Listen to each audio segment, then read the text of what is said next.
This is the broadcast from City Hall, the home of the Greater London Authority. Please stand by. This is the broadcast from City Hall, the home of the Greater London Authority. Please stand by. This is the broadcast from City Hall, the home of the Greater London Authority. Please stand by. This is the broadcast from City Hall, the home of the Greater London Authority. Please stand by. This is the broadcast from City Hall, the home of the Greater London Authority. Please stand by. This is the broadcast from City Hall, the home of the Greater London Authority. Please stand by. This is the broadcast from City Hall, the home of the Greater London Authority. Please stand by. This is the broadcast from City Hall, the home of the Greater London Authority. Please stand by. This is the broadcast from City Hall, the home of the Greater London Authority. Please stand by. This is the broadcast from City Hall, the home of the Greater London Authority. Please stand by. This is the broadcast from City Hall, the home of the Greater London Authority. Please stand by. This is the broadcast from City Hall, the home of the Greater London Authority. Please stand by. This is the broadcast from City Hall, the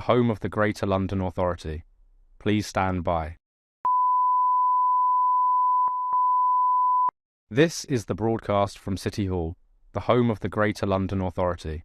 Please stand by. This is the broadcast from City Hall, the home of the Greater London Authority. Please stand by. This is the broadcast from City Hall, the home of the Greater London Authority. Please stand by. This is the broadcast from City Hall, the home of the Greater London Authority. Please stand by. This is the broadcast from City Hall, the home of the Greater London Authority. Please stand by. This is the broadcast from City Hall, the home of the Greater London Authority. Please stand by. This is the broadcast from City Hall, the home of the Greater London Authority. Please stand by. This is the broadcast from City Hall, the home of the Greater London Authority. Please stand by. This is the broadcast from City Hall, the home of the Greater London Authority. Please stand by. This is the broadcast from City Hall, the home of the Greater London Authority. Please stand by. This is the broadcast from City Hall, the home of the Greater London Authority. Please stand by. This is the broadcast from City Hall, the home of the Greater London Authority. Please stand by. This is the broadcast from City Hall, the home of the Greater London Authority. Please stand by. This is the broadcast from City Hall, the home of the Greater London Authority. Please stand by. This is the broadcast from City Hall, the home of the Greater London Authority. Please stand by. This is the broadcast from City Hall, the home of the Greater London Authority. Please stand by. This is the broadcast from City Hall, the home of the Greater London Authority. Please stand by. This is the broadcast from City Hall, the home of the Greater London Authority. Please stand by. This is the broadcast from City Hall, the home of the Greater London Authority. Please stand by. This is the broadcast from City Hall, the home of the Greater London Authority. Please stand by. This is the broadcast from City Hall, the home of the Greater London Authority. Please stand by.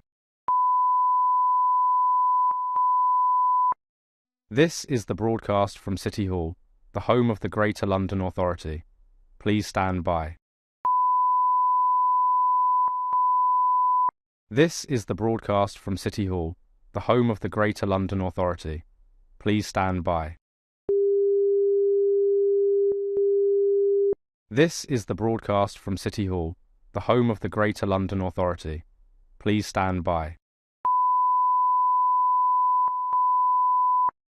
This is the broadcast from City Hall, the home of the Greater London Authority. Please stand by. This is the broadcast from City Hall, the home of the Greater London Authority. Please stand by. This is the broadcast from City Hall, the home of the Greater London Authority. Please stand by. This is the broadcast from City Hall, the home of the Greater London Authority. Please stand by. This is the broadcast from City Hall, the home of the Greater London Authority. Please stand by. This is the broadcast from City Hall, the home of the Greater London Authority. Please stand by. This is the broadcast from City Hall, the home of the Greater London Authority. Please stand by. This is the broadcast from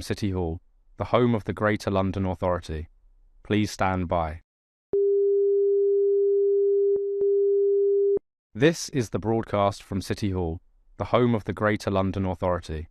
Please stand by. This is the broadcast from City Hall, the home of the Greater London Authority. Please stand by. This is the broadcast from City Hall, the home of the Greater London Authority. Please stand by. This is the broadcast from City Hall, the home of the Greater London Authority. Please stand by. This is the broadcast from City Hall, the home of the Greater London Authority. Please stand by. This is the broadcast from City Hall, the home of the Greater London Authority. Please stand by.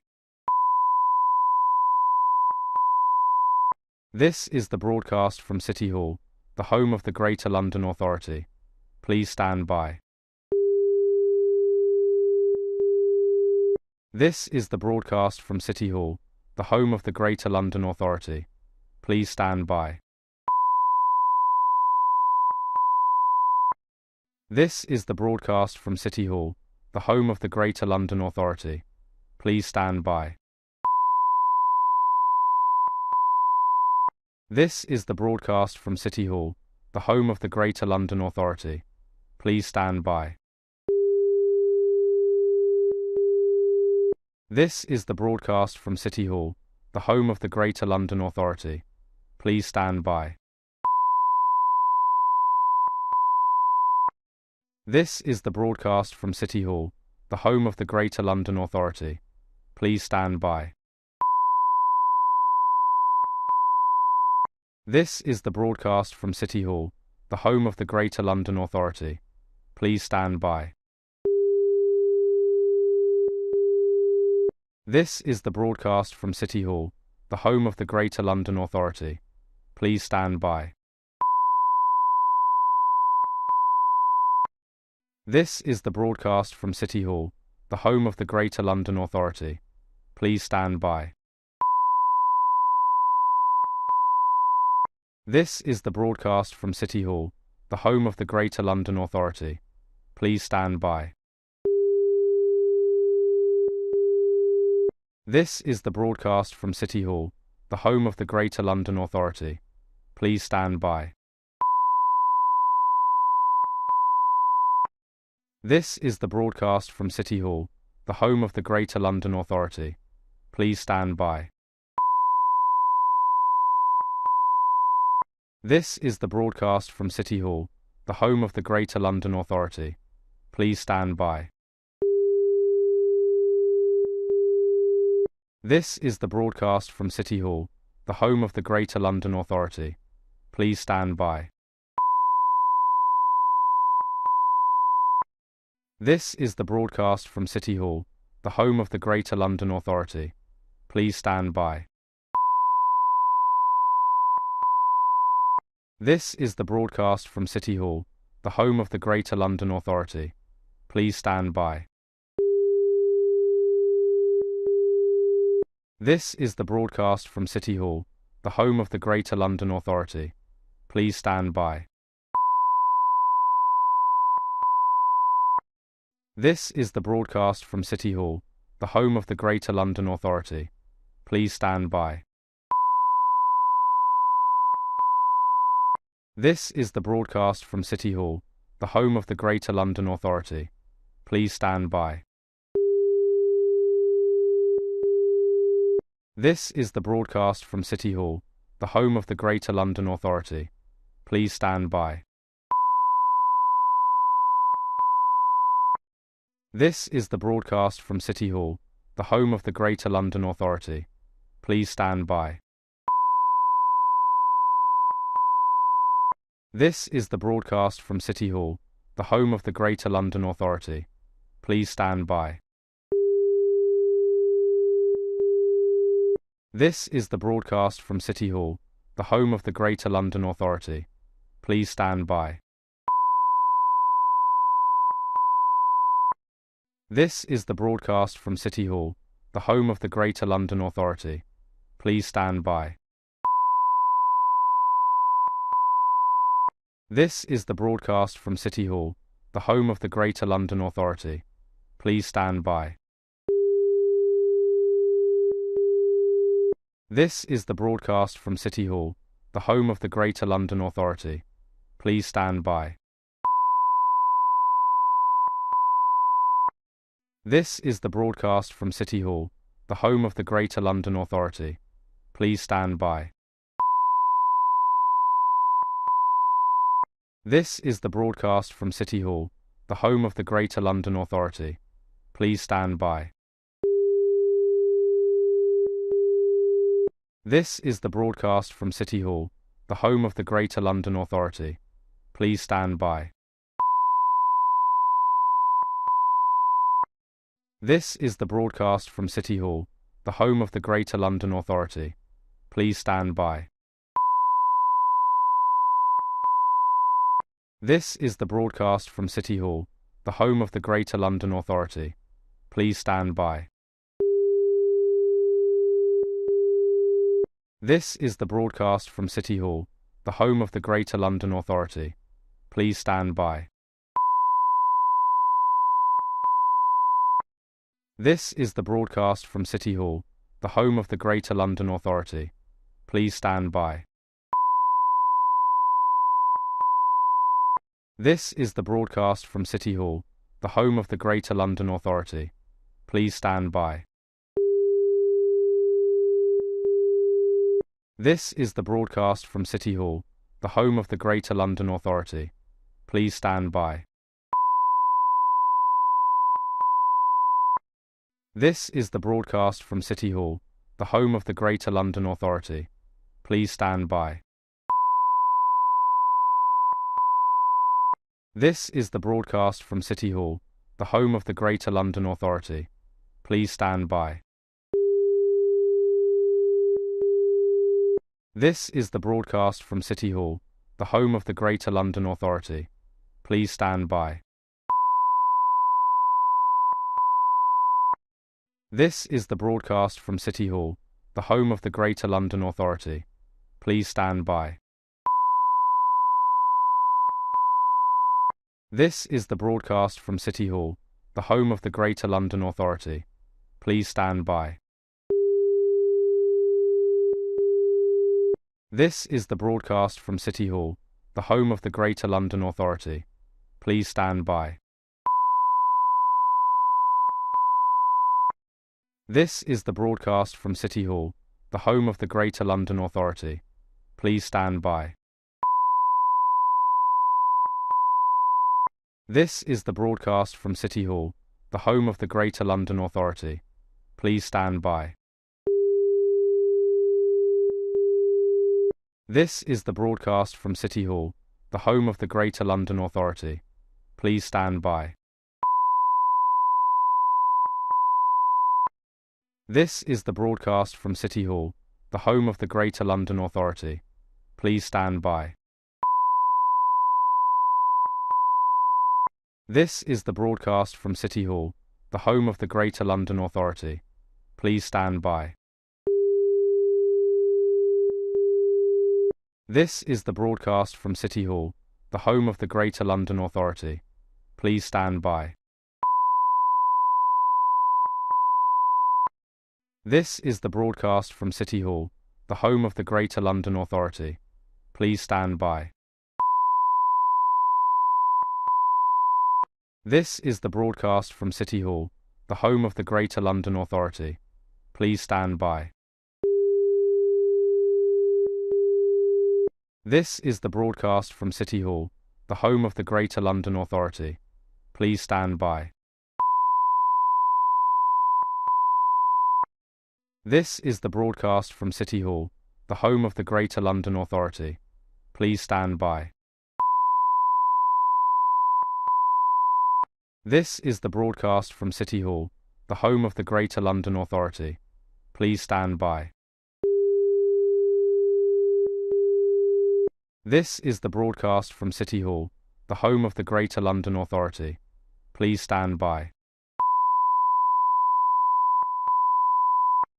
This is the broadcast from City Hall, the home of the Greater London Authority. Please stand by. This is the broadcast from City Hall, the home of the Greater London Authority. Please stand by. This is the broadcast from City Hall, the home of the Greater London Authority. Please stand by. This is the broadcast from City Hall, the home of the Greater London Authority. Please stand by. This is the broadcast from City Hall, the home of the Greater London Authority. Please stand by. This is the broadcast from City Hall, the home of the Greater London Authority. Please stand by. This is the broadcast from City Hall, the home of the Greater London Authority. Please stand by. This is the broadcast from City Hall, the home of the Greater London Authority. Please stand by.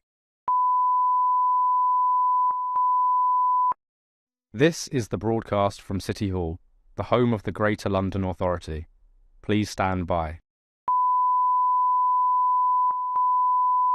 This is the broadcast from City Hall, the home of the Greater London Authority. Please stand by. This is the broadcast from City Hall, the home of the Greater London Authority. Please stand by. This is the broadcast from City Hall, the home of the Greater London Authority. Please stand by. This is the broadcast from City Hall, the home of the Greater London Authority. Please stand by. This is the broadcast from City Hall, the home of the Greater London Authority. Please stand by. This is the broadcast from City Hall, the home of the Greater London Authority. Please stand by. This is the broadcast from City Hall, the home of the Greater London Authority. Please stand by. This is the broadcast from City Hall, the home of the Greater London Authority. Please stand by.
Can I welcome members and officers here at City Hall and the public in the gallery watching or on the webcast to the GLA Oversight Committee. Please can I remind participants to turn your phones off or put them on silence, and can I also ask members to ensure electronic devices aren't in front of their microphones. Can I ask the clerk, Nicoletta Kemp, to confirm any apologies for absence? Thank you, Chair. There have been no apologies for absence. Thank you. If we move on to declarations of interest, can we note the list of offices held by Assembly members? Thank you. And can I ask members if they have any disclosable pecuniary interest in specific items listed on the agenda?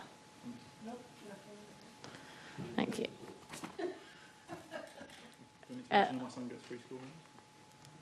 No, if you want. Yeah. I'm not sure. It's not in my declarations, but it's a non-pecuniary interest. My sister has quadriplegic cerebral palsy and would be impacted by this sort of stuff. So I've declared it. Okay. Yeah, it's not pecuniary. Yeah. Thanks. I suppose actually it is slightly pecuniary, so we could probably note that a number of Assembly members might have children or family that receive free school meals. Can we confirm the minutes of the meeting of the committee on the 18th of June 2026 to be signed by me as a correct record? Agreed. Summary list of actions. Can we note the ongoing actions arising from previous meetings of the GLA Oversight Committee? Okay, we're going to move on to the question and answer session today. Just with you, unfortunately, Tom, the Deputy Mayor was tested positive for illness, I should say. So she won't be joining us today, unfortunately. But I'd like to welcome Tom Rahili, Assistant Director of Communities and Social Policy here at the GLA, to join us. And hopefully you're okay covering the questions for us today. If you wanted to start off on the aims and objectives of the action plan, did you want to list that out and what you're trying to achieve? Thank you, Chair. And by action plan, I assume you're referring to the Mayor's action plan for disabled Londoners. Yeah, I thought we were only doing the action plan for deaf and disabled Londoners today. Okay, thank you, Chair. That's helpful clarification. I know there was a wider session with the Deputy Mayor, but that she's not able to join today. So the action plan is the result of a kind of long series of engagement with deaf and disabled Londoners, both through kind of engagement at kind of officer level, but also kind of the Mayor and the Mayor's regular engagement with Londoners through the forum that she chairs with deaf and disabled Londoners. We know that there are many kind of opportunities that the city provides, but a range of kind of challenges faced by Londoners. Disabled Londoners are more likely to live in poverty. They are more likely to kind of face challenges in relation to kind of accessing kind of having accessible and affordable housing and transport, in kind of their feelings of safety and kind of trust and confidence in kind of public services. So across a range of areas that the data bears out, but are also kind of what has borne through in that engagement and those kind of conversations with partners.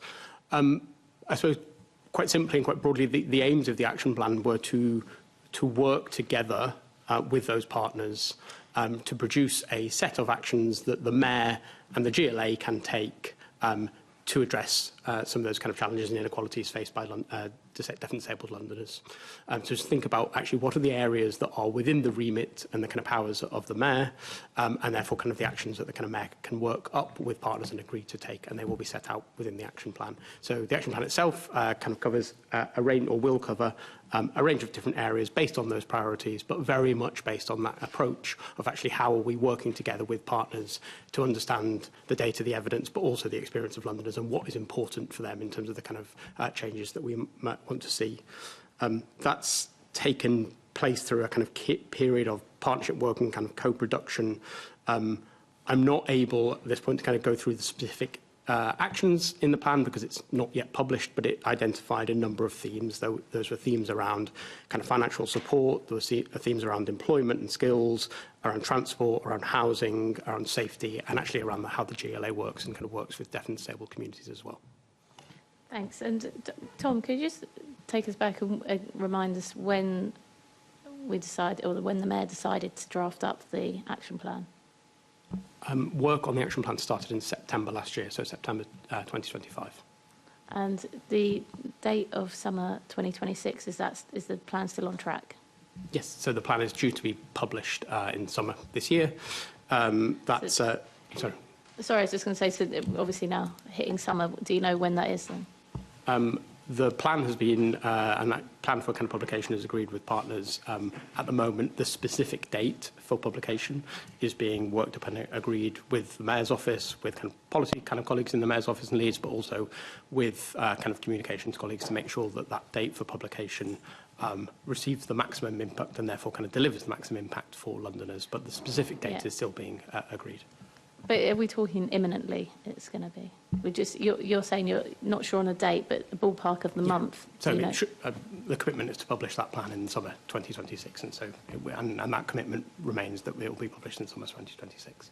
Okay, but given that we are now in July, you're not going to give us a month that we're expecting it? It's not my decision about when that plan is finally published. As I say, the plan has been worked, and the plan for the plan's ready. So the plan has been worked up with partners and is agreed, and is working with kind of say communications colleagues and others to work out actually when is the date for publication that will see the kind of maximum impact for that plan, and therefore kind of maximum impact for Londoners. Okay, and could you just take us through the stakeholder engagement in producing the plan? Of course. Thank you, Chair. So from the outset of this piece of work, as I say, its origins were in discussions we had with partners, but also that the Deputy Mayor had through kind of the Deaf and Disabled kind of People's Forum that she chairs. And from the outset, the commitment that the Deputy Mayor made and the commitment we kind of made as organisations, that actually how do we produce a plan that is developed in true partnership with Londoners and with organisations that are led by and are representing deaf and disabled Londoners. So throughout that process, we have formed a kind of joint working team, both with GLA officers, but actually with partners from outside of the GLA to both produce the plan, to oversee the process, but also to kind of shape what the content of that plan should be. So the team throughout this process have actually formed a plan spanning beyond the walls of the GLA to think about how we are bringing in others to be part of that team, overseeing and producing the work together. So could you just say a little bit more? Who are those? So that was that team in particular was working with Inclusion London, but the process itself has engaged with over 60 organisations working either with and representing for deaf and disabled Londoners or for kind of individual deaf and disabled Londoners themselves, and organisations that are led by deaf and disabled Londoners. So there's been extensive engagement through this process. So we'll say over kind of 60 organisations involved through the process. That engagement, as I said earlier, Chair, the process started in September 2025, with, I suppose, different themes of that engagement activity as well. So throughout that process, those early kind of conversations, discussions, workshops with partners, work within City Hall, work within kind of partner organisations to identify what those priority themes should be. So what are those issues that are important to Londoners? The themes that I mentioned before around kind of financial security, around transport, around housing, around safety. Early work within that engagement and that partnership was around the identification of those themes. Once those were identified and discussed with the Deputy Mayor and agreed with partners, that engagement then went on to kind of work both with partners but also with teams across the GLA to think about actually what are the actions that then sit under those themes and that kind of plan will set out. And again, lots of joint development and kind of work with those partners about what the nature of those actions should be. What are the actions that are within the kind of the levers and the kind of resources of the Mayor, but also what our kind of partners use on the actions that will make the kind of biggest difference. That took place through bespoke workshops and times on kind of discussions on particular themes. It also took place through kind of ongoing discussions with the Deaf and Disabled Persons Forum, with the Deputy Mayor, and as I say, there was kind of regular kind of team meetings with Inclusion London and kind of discussion through the process. Thank you. Just a joint working team, just to talk me through, so that had Inclusion London on it, and the Deputy Mayor. That was on a day-to-day basis. That was a team of officers working with Inclusion London, but we were regularly both Inclusion London meeting with Deputy Mayor, but also obviously as officers we were regularly briefing the Deputy Mayor on the progress of that piece of work. Okay, and you said there was a number of external stakeholders. So who else was on it apart from Inclusion London? So as I say, I've got a list of 63. I thought you said there was a joint working team and then you engaged So with 60. the main team was Inclusion London as the sort of primary Okay, so partners the main in this piece team, of work. sorry, because you said the main team was a joint up of GLA officers and external stakeholders. Yes, so there was a core team of Inclusion Yeah. London and then at different stages of that piece of work, So the core team. the core team was Inclusion London and GLA officers. Okay, so sorry, external stakeholders, it was just inclusion, because you just said there was a number of external stakeholders. I just thought that meant there was more people. So different partners have been brought in, both through that process and at different stages, depending on the nature of the discussion. So actually, the partners involved in the discussions around housing or transport or different themes will have been different at different times, depending on the nature of those organisations, the specialisms that they bring and the conversations that they wanted to be part of. So the core team, people joined the core team throughout, depending on what you were discussing? So we've worked in this process through, as a core team with Inclusion London, and then through that process, we have all Okay, then... so the core team was just GLA officers and Inclusion London, right? So when you said there was more external stakeholders, it was the GLA officers and Inclusion London in the core team? That is correct. And Okay, what I all right. mentioned as in through the process. That Yeah, and then you said throughout the process. process, but when you Okay. first said, you said that it was Apologies. GLA officers and a number of external stakeholders that you reached out to, so I was just confused. Yes, correct, Okay. Chair. All right.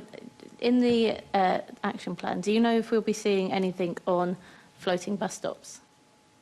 As I said, Chair, I'm not sure. I'm not in the position to set out the actions within the plan. The plan is not published. As explained and discussed with the kind of clerk before, it's Have you heard unfortunately, feedback from? Have you heard feedback from those organisations on floating bus stops throughout the? Yes, there's been discussion of kind of floating bus stops alongside. The significant issue that came up around kind of transport was around the affordability of transport. There were discussions around floating bus stops. And my question is just about floating bus stops at the moment, though, Tom. So, so that is something that was addressed throughout the process of engagement. So yes, it came up as an issue during the process. Okay, and so obviously you have seen the draft plan, though. I So have. you can tell us, for example, that you know affordability is going to be addressed. You've told us housing is going to be addressed. You know the things that are going to be in there. So can you tell us if floating bus stops are going to be addressed? Chair, as I set out, I don't think I'm in a position to set out what the measures in the plan are. The plan has not been published. But you have done a little bit. No, I've sent out the themes around No, transport. I'm and okay. So as a theme, will floating bus stops appear as a theme? I think, Chair, I've given you as much as I can give you in terms of like the themes around there. As explained to the committee in advance, the plan is not published. I can't set out the kind of actions that are in the plan in advance of its publication. I'm sorry about that. I don't know that, but you clearly know the plan's almost ready. So you I could know, say and yes, it will be it's- addressed or not. But it is not signed off for publication. It's not a published plan. I cannot sit here today and in advance of publication give you the details of what's in I'm the not plan. asking for the details. I'm saying, will it be something that features? We're going around in circles, Chair, but I've Oh, explained but I'm the not limits. asking for the measures. The measures, I can imagine that's quite sensitive that you need to sign that off. I'm asking if it will be addressed in it. I've said I'm literally saying, will the words floating bus stops be in the plan? That's different to saying set out the measures today of what we will see in there. Because, to follow this up, this is a scrutiny session. I would be very disappointed if this plan comes out and it does not include the words anywhere in there, floating bus stop. So I'm asking today, if it's not in there, can we make sure it's in there? That's noted, Chair. Thank you. Okay. I think we've got Assemblymember Russell first. Thank you and good morning. I just wanted to pick up on co-production in relation to transport, because speaking with Inclusion London, I've heard that there's the co-production for a project like Oxford Street has not felt like co-production, and I'm just wondering if you can reassure us that once the plan is published, that the you've talked about co-production and the importance of co-production, and we've got this live example of the redesign and pedestrianisation of Oxford Street, where a deaf and disabled people's organisation is saying that they don't feel co-production is happening effectively. So, are you confident from what you've seen of the plan that co-production will be the principles of co-production will be properly reinforced once that plan is public? So actually, in the early stages of the discussions with Inclusion London and with other partners outside of that core team in the process, we actually had lots of discussions about actually what is the nature of co-production and how do we want to kind of work together. So recognising that feedback, Assembly member, that you kind of provide about actually, you know, we have heard that experiences of kind of co-production are very variable. There are examples of kind of great kind of co-production across the GLA's work. There are also examples where partners have felt actually it could have gone further and it could have been better. And I think we recognise and acknowledge that at the start of this process. And that's so we set out, we're saying actually we want to both develop this plan in a way in which kind of partners are feeling involved and you know, central and kind of part of that process. But then, as you say, actually what does that mean after the plan is published? So the plan will set out a number of kind of very kind of clear deliverables. We're also kind of working with partners to say actually what are the ways in which we have a shared understanding about what kind of success looks like, and actually what are the mechanisms that we can put in place to have the conversation about whether or not we have that shared understanding about the kind of progress that's being made. I think the role of the Mayor's Deafly Disabled kind of Persons Forum will continue playing a kind of really important role in that, but also so will the kind of ways in which kind of the partnership and the kind of conversations with Inclusion London about the implementation of the plan continues as a kind of theme of co-production, not just the production of it itself. I was going to say something else. I've lost my train of thought. Okay, well, I've got one more sort of query, because I think, you know, TfL is a monolithic organisation. You know, there's it's huge and has many departments, arms, structures, so it's like, how can Debbie Weeks-Bernard, in her role, kind of get TfL, you know, every bit of TfL on board so that that commitment to co-production doesn't fall down in the kind of practical kind of application of it?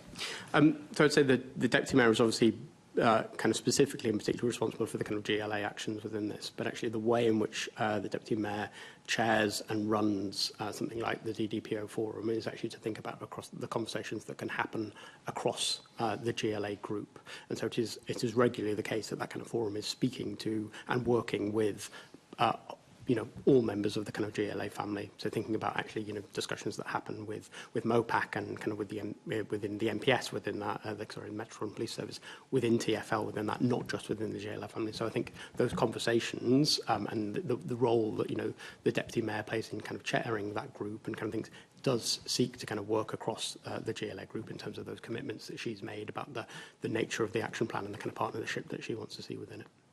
Okay, well, look forward to seeing the plan when it's published. Thanks. Assembly Member Bakari. Thank you, Chair. I'm just going to carry on the theme of co-production. So Inclusion London define co-production where there's active partnership and decision makers collaborate as equals from the start, with a genuine say in planning, designing, evaluating. So on that specific definition, can you truly say that that is exactly the approach that you've had throughout this process, or has it just been a process of engagement? I don't think this has been a process of a just engagement or consultation. I think one of the, you know, I mentioned to Assembly Member Russell before that I think there are great examples of co-production, and there are examples where we've had feedback that actually the process has not been strong enough. My understanding of the feedback about where it's not been strong enough is about kind of ideas that are kind of created and then consulted with, not kind of created together. And that is not the way in which we've gone about this plan, in my view. We've gone about a plan with both designing the process, but then the conversations about kind of what's the nature of what is important within the plan, about the nature of those kind of activities have been done jointly, and that kind of analysis done together. You know, obviously, ultimately, decision-making about the kind of content of the plan is the mayor's decision. This is the mayor's kind of plan forward. So, so in terms of kind of final content of sign-off of the plan, rightly rests with the mayor. So I suppose that is a slight differing from your kind of definition that you've just set out. But the process of how we have developed the plan, about how we've understood what's important to Londoners, about the kind of actions and the priorities that we should put out, hasn't been a process of a team going away, developing ideas and kind of come back and consult on that. That's something that we have done in partnership with organisations across London.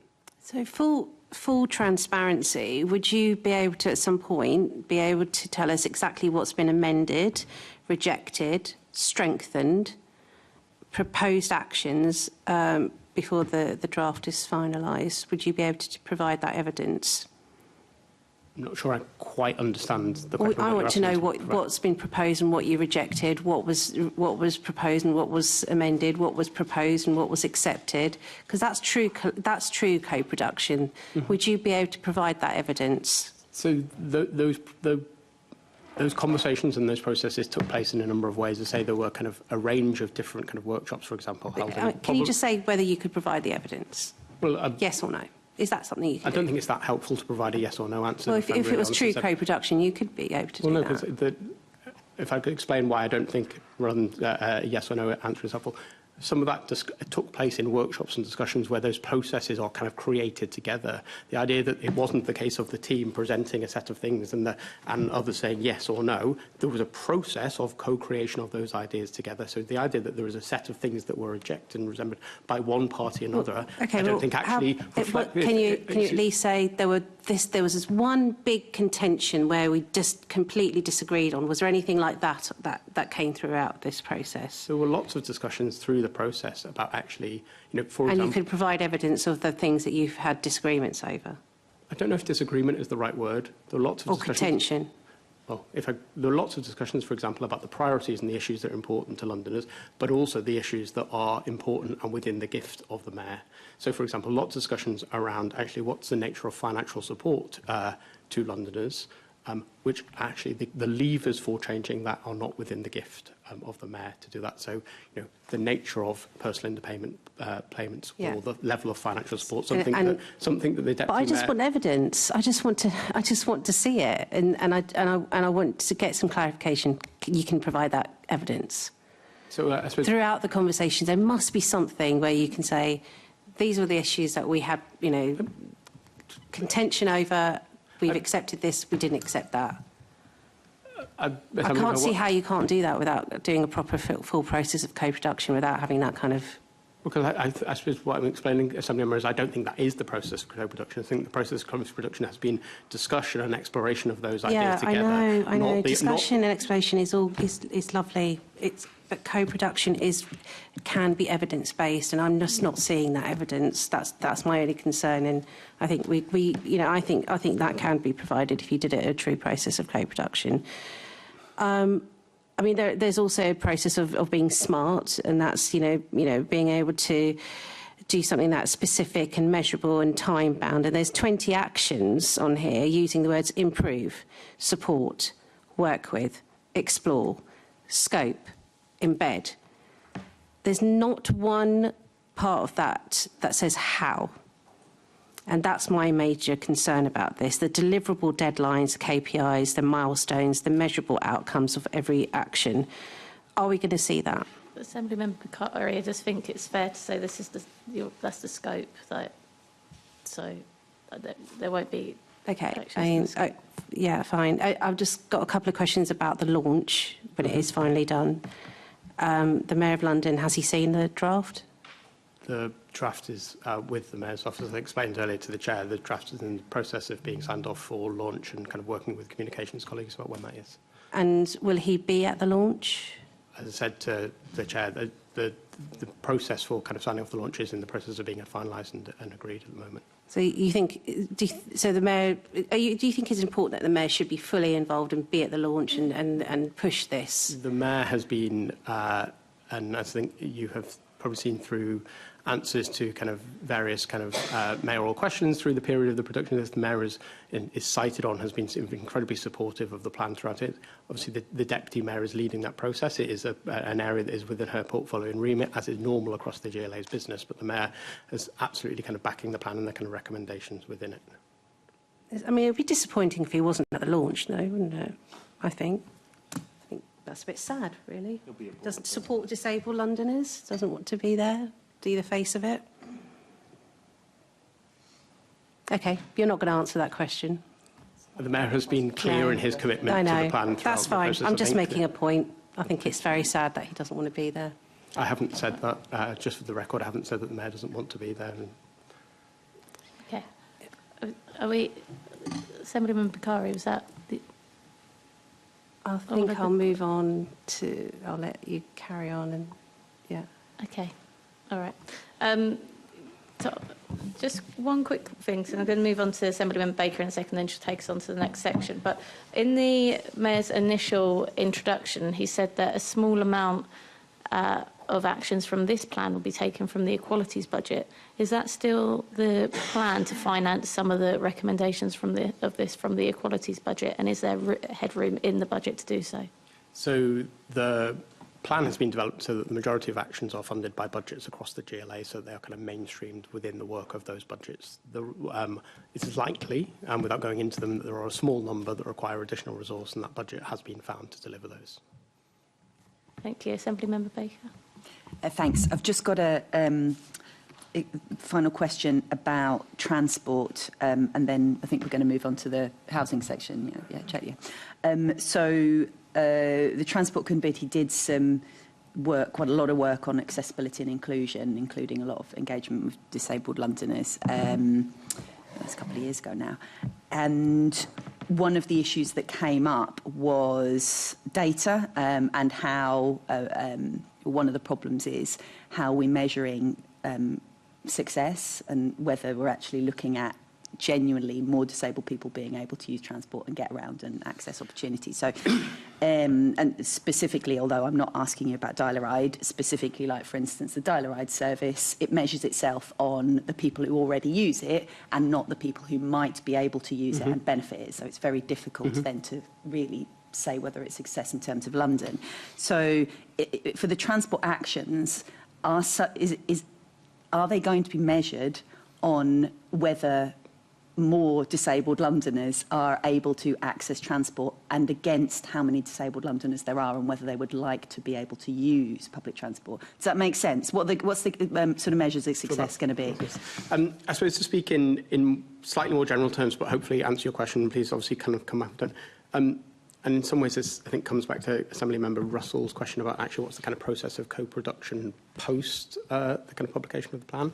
The plan itself will set out specific deliverables within it. It will also then kind of, alongside the kind of plan, publish a set of kind of KPIs for each of the themes within each of the actions about how we will kind of measure progress. Obviously, wherever we can, we're seeking to improve the data that we have in order to be able to do that. But I suppose also recognising some of the limitations of that data. I think an important kind of part of success will actually be the ongoing kind of qualitative understanding of the experience of disabled Londoners. And so in terms of that kind of measure of success, I think we will have those three things. There will be actually, what can we say about actually were the actions in the plan delivered and implemented, and making sure that they are kind of smart, as we kind of spoke about before. What does the data tell us, and what can we do to kind of strengthen the kind of quality of that data? But also, actually, how can we make sure that we are kind of have measures in place through the DDPO forum, through other means, to kind of understand the kind of qualitative experience and the qualitative feedback is really, really important, absolutely. But we also need quantitative data as well, and specifically not just, you know, we decided to do this particular thing, we achieved this particular thing, and not comparing it to actually the need in London. So that's my crucial point, because Transport for London are very good at saying, so what we're going to do these three projects and they're really good, and then they achieve those projects, but they don't actually then demonstrate that it's made an impact overall compared to some other things that might make it more difficult. Does that make sense? It does, absolutely. Yeah. And that's, say, in my mind, there are sort of those three categories of how we measure success. Yeah. Have we done and delivered the things that the plan said it so much in many ways, I think, is the category you're describing. Yeah. What are the data measures that we can use to kind of say what difference does that make? And obviously we are to some extent limited by the data that we have, but obviously we can always seek to strengthen the data that we have. And then also how are we marrying that up with kind of qualitative information that we have about the kind of experiences of Londoners and the kind of impact that it has. And those three together we use in partnership with Londoners and with deaf and disabled Londoners to say, actually, are we making the progress that we wanted to see through the publication of the plan? Yeah, no, that's fine. I do think it's really important that if the data isn't sufficient to say, I think your water's on it, yeah. If the data isn't sufficient at the moment, the data that, say, Transport for London collect isn't sufficient to really say that overall the plan has made a positive effect or actions taken, then that's something that is set out clearly rather than sort of limiting our scope. But I will pause there if that's all right and move on to housing. Yeah, similar theme really. So, you know, safe and suitable housing is obviously crucial for Londoners, and for disabled London it's an issue that's regularly raised, because obviously if you're living in a home that's not suitable to your impairments, then you know that's going to affect every single other aspect of your life. So can you talk us through again what the targets, what measures there might be, and specifically how it's going to ensure that the range of different impairments that disabled Londoners might have are addressed, and not just delivering one type of accessible home? Yeah. Sorry to disappoint, but I'm not sure I'm in a position to talk about the kind of range of measures or kind of targets within the plan, and obviously I appreciate had the Deputy Mayor been here, there may have been a different conversation that she could have had. But could you give us the, like you did for transport, are you able to sort of tell us the buckets that I think that the be? Conversations with partners, so maybe if it's easier to talk about the kind of conversations with partners rather than the kind of action set and plan, have looked at both the sort of the accessibility and the adaptability of housing. So both in terms of kind of what measures can we take around kind of adapting housing, but also kind of actually housing being accessible and usable in the first place. And then we have worked with teams across the GLA to look at the kind of range of measures that can be done to address that, both in terms of the kind of planning of housing, but the delivery of housing, but then also actually how we're making sure that housing is matched to disabled Londoners and they're able to kind of access that housing. So those are the nature of the kind of conversations that have taken place. In terms of the specific actions and the kind of measures, I feel that's a conversation that we probably need to have after the plan is Yeah, sorry, I wasn't trying to ask you about specific actions. What I was trying to ask you again is about how is it going to be compared with the range of need in London overall and the specific types of needs, and is that going to be part of the measures of success? Sorry if I wasn't specific before. Again, it's like, it's not like we have said we're going to deliver X amount of homes, therefore we've done that.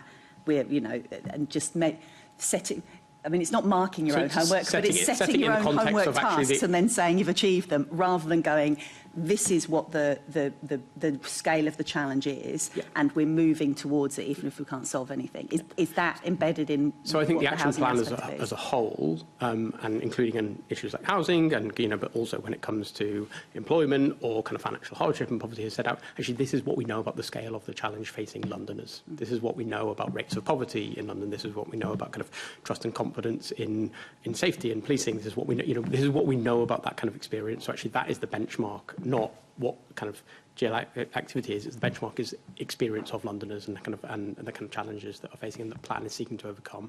The plan is then looking at what levers the mayor has to do that. We talked earlier about kind of the challenge of financial support, and some of those levers not resting at the level of kind of London. They are sit with national government. So the actions are focused on levers that the kind of the mayor can deliver and kind of GLA and GLA group can take, but that is in the context of discussion about what's the nature of the kind of the experience of Londoners, the kind of challenges and the kind of priorities faced by Londoners as a whole.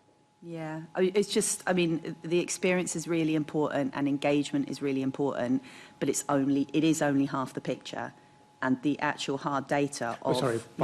with the pleasure. By experience, I meant accent. What does the data tell us about the experiences of Londoners as well? Okay. So without asking about specific, I am asking about specific measures, but how much, again, it's an area where the data just doesn't match up because it's very complex and people's needs are different and they change over time. So are they going to be, is that an area that's going to be addressed in the plan, that we need to get better at that, because otherwise we're just trying to provide things that aren't the right solutions for people? So I don't think I'm in a position to sort of set out the kind of specifics of the plan, but to say that the way in which I think we are seeking to kind of think about actually how do we make sure we are measuring the impact of implementation is through those three buckets. Okay. And, you know, we have to work with the data that we have available. We should always be seeking to think other ways in which we can improve that data too. Yeah, but I think improving the data and doing all we can, but making recommendations to other places that are collecting data and doing all we can to that, because otherwise, are we taking the right measures? It's always going to be the question. So, okay. Thank you. And can I just explore that, Tom? In the scope, you've talked about the London-wide platform to match disabled Londoners to properties. The system at the moment, does it mean that there's homes sitting empty, or does it mean that people are being housed in accessible properties where that should have been kept for somebody else? So I think one of the issues that came up in conversations with partners is actually about where there is accessible homes. Actually, are deaf and disabled Londoners able to kind of access that, able to kind of have understanding about where those homes are and kind of get that access to it before it goes in the kind of open market. And so those are some of the issues that kind of came up in discussion with partners and that, you know, were part of the kind of conversations about what the nature of the actions in the plan should be. So it's the latter then. So it's not that homes are sitting empty, it's that it's going to a wider market before. Yeah, that was certainly the issue that came up in some of the conversations. Okay. All right. Assembly Member Russell. Did you? Oh, you got okay. Just very briefly, just picking back up on the adaptability of homes, because that's something that we've heard loud and clear, that homes that there's a category of homes being built that are able to be adapted to be accessible, but are not necessarily accessible at the moment of completion.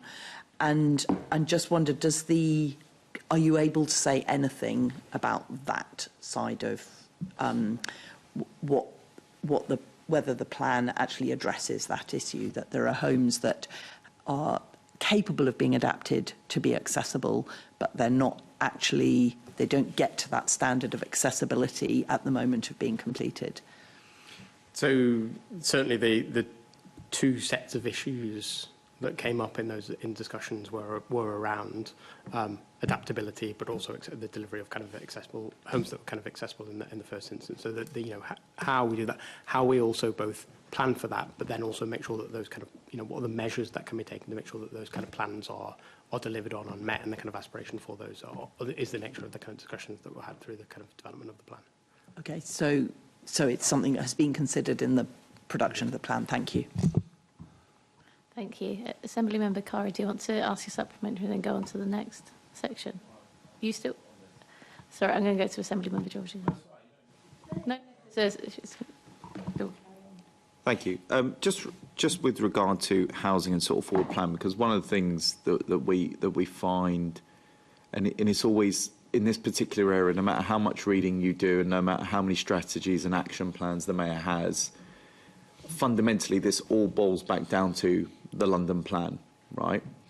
And so therefore I wonder, how much engagement is there with local authorities when it comes to housing for disabled Londoners? Do you mean through the London? No, just engagement with this building and local authorities. I think the overall kind of conversation around the engagement between the London plan and London authorities is probably a kind of conversation in detail to have with the London plan team, but certainly through the development of this, there's been lots of discussions with the London plan team about the kind of measures that have been taken, about actually the way in which that kind of plan impacts on development in boroughs, the levers that can be used, the levers that the Mayor doesn't have, being very clear about the kind of scope of the plan and therefore kind of what we can set out. So that sort of dynamic that you describe about kind of understanding about what the plan sets out and then what is within the kind of scope of boroughs is certainly kind of been part of the kind of conversation, and therefore what can we do to kind of look to kind of strengthen the way in which we are delivering the implementation of houses for deaf and disabled Londoners and the priorities that have come up in the plan. Yeah, I mean this in the nicest possible way, Tom. You used a lot of words to not say very much, and I say that because fundamentally what you have, the Mayor does have the levers, he does have the power. He has a lot of call-in power, and now that he's got an additional power from the government to call in applications over 50 units, you know, where the viability stacks up on these schemes, he very much has the power to turn around to developers, either formally or informally, and say, actually, I don't think you're delivering enough accessible housing, and I think there's scope for more. So I go back to the point, is this one of those things where the GLA just uses a lot of words, a lot of documents, a lot of strategies to say a lot, but to actually, you know, don't really care about those lot down there. We just want to meet our housing targets. I mean, because that's the way it comes across, not from you, but just this building. And I've noticed it over the last 2 years, is people talk a big game. If you don't care, not you, once again, if this building doesn't care about housing for disabled Londoners, just say the priority is to meet housing targets. Don't really care that much. Maybe don't say it in that way, but, you know, that's the priority, because that's the way it comes across. Once again, not you, but from this building. I mean, can you tell us why that assessment is wrong? So I think through this process, we as a team have been challenged by the Deputy Mayor and by the leadership of it to make sure that the plan is really specific in the actions that it's setting out. So there are kind of clear things that is kind of delivering clear commitments that it makes. And that is the kind of what we're wanting. You know, it's the commitment that we made to Inclusion London. It's the commitment that we made to kind of other partners at the beginning of this process, that there are kind of clear set of things that this plan delivers. That it should be focused in order to do that. It should be focused on the levers that are available to the Mayor. But actually a real test of its success is, does it set out the clarity about what it's going to deliver as a result of it?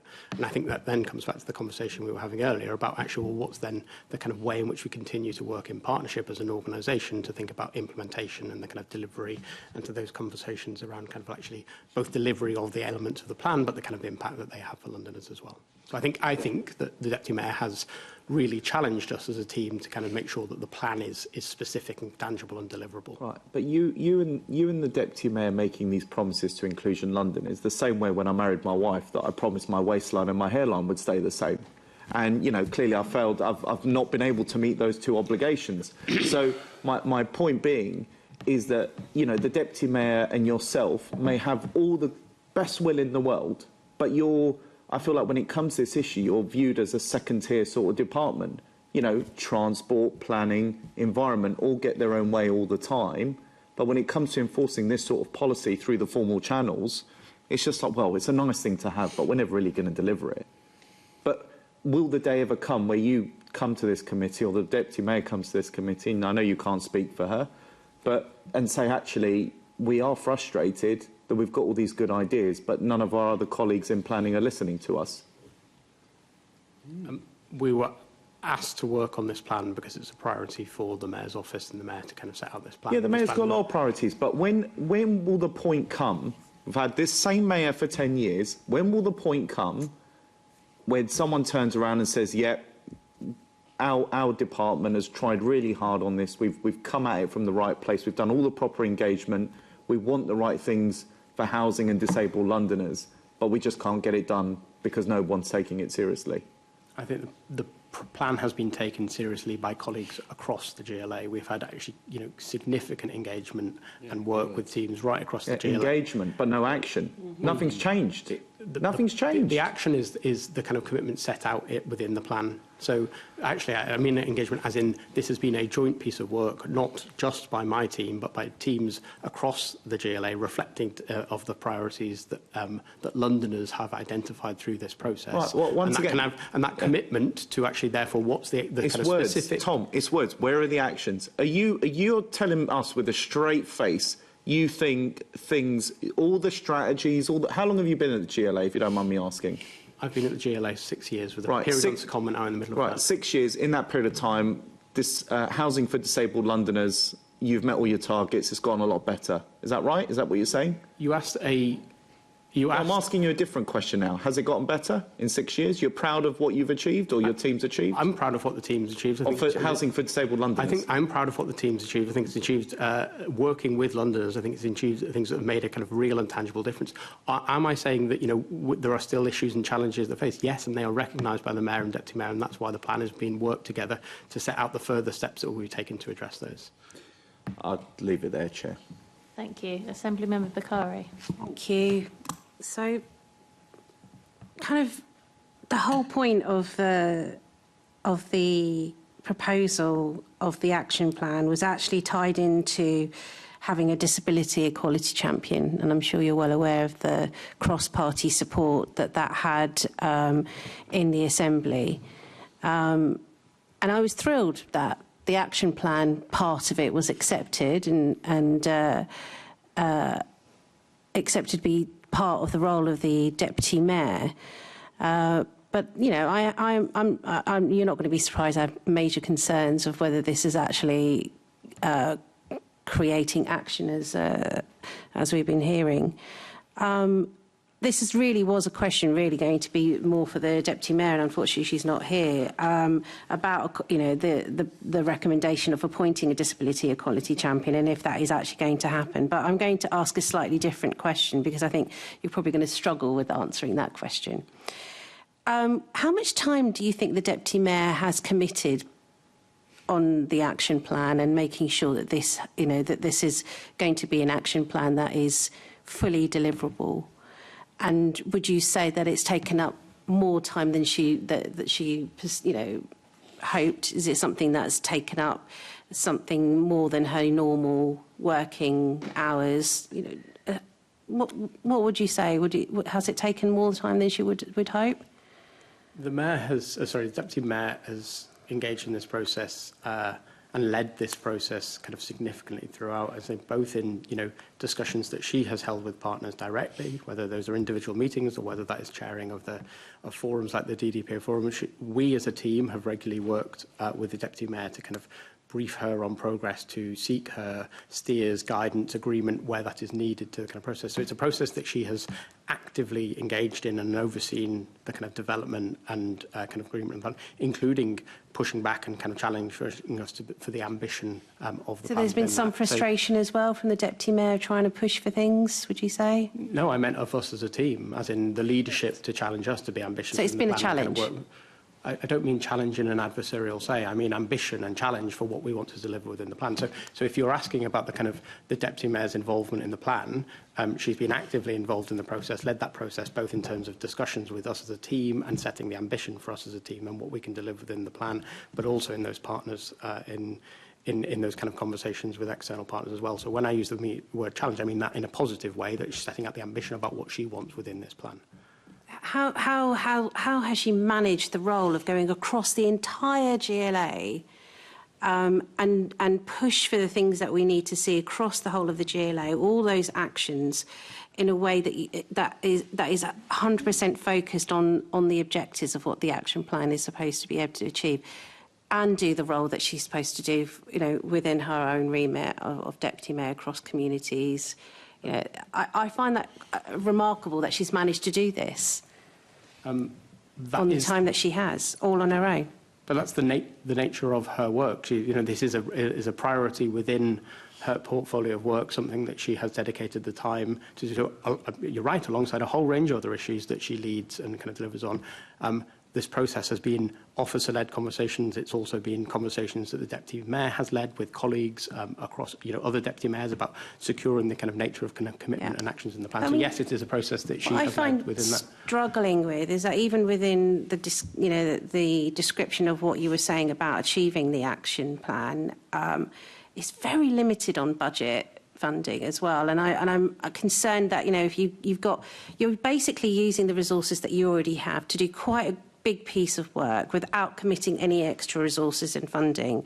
And even with this action plan, you're saying that there's existing GLA budgets that are going to be used. A small number of actions require additional resources, which is going to be funding the equalities budget.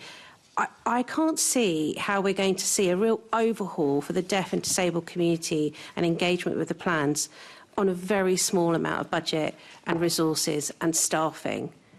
I just feel like it's been a bit of a cop-out, and I'm a bit disappointed that we've not managed to get that disability champion who could have really been fully committed.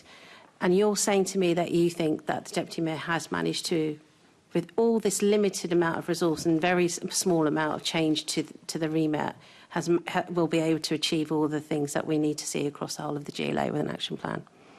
I think the deputy mayor has answered questions from yourself and others previously on the kind of proposal for a disability champion. She's very clear that it is a really important part of her remit and something she kind of prioritises within this work to kind of act as a kind of champion within the GLA and outside.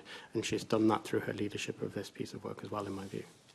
Do you think it would have been helpful, though, to have just one person leading on this particular plan to go ahead, like a disability equality champion, as was agreed in the Assembly? Would have that just been a bit more of a useful approach? I think the Deputy Mayor set out her position and answer on that, and she has led this process because it is part of the remit of her work. Okay. Well, I think I'll leave it there. Thank you. Thanks. And the plan itself, it talks a lot about transport, doesn't it? Is walking going to feature as part of that? The primary issue that came up in consultation and kind of discussion and engagement with kind of partners around the affordability and the kind of accessibility of transport. Tom, if I say to you, if I ask if something is included, you don't need to tell me, actually, this thing was what we talked about most. We understand that point. I'm asking you, is walking part of this plan? Check my notes, but I don't remember it coming up as a significant theme in the conversations. It didn't come up at all? I don't remember it coming up as a significant theme. I didn't say it didn't come up at all. Okay. It's anecdotally, you've done more research than me. Every time I speak to a disabled Londoner or an elderly Londoner, the state of the pavements and their ability to walk, with a wheelchair without going in a pothole or on the pavement is something that comes out, so I'm just surprised. And cycling, did that come up at all? Again, I don't remember cycling come up as a significant theme within the conversations now. I'm not saying, okay. The team led a lot of the conversations. It wasn't in every conversation. So to say cycling never came up, it's not something I can sit here and do. Do you think we'll see anything on walking and cycling in the plan? I have to say, I don't think they came up as significant themes of kind of priorities for the conversation, no. Oh, okay.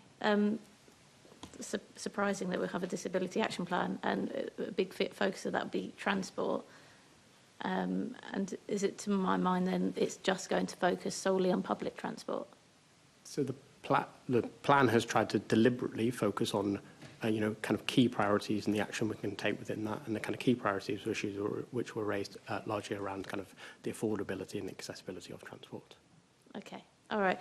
Because I just think it's something, so if we're looking at transport, and I think those issues are important, and the reason a lot of them know that they're important as well is because we've had a walking and cycling commissioner that talks about it quite a lot. And I'd have thought maybe he would have made representation as part of that.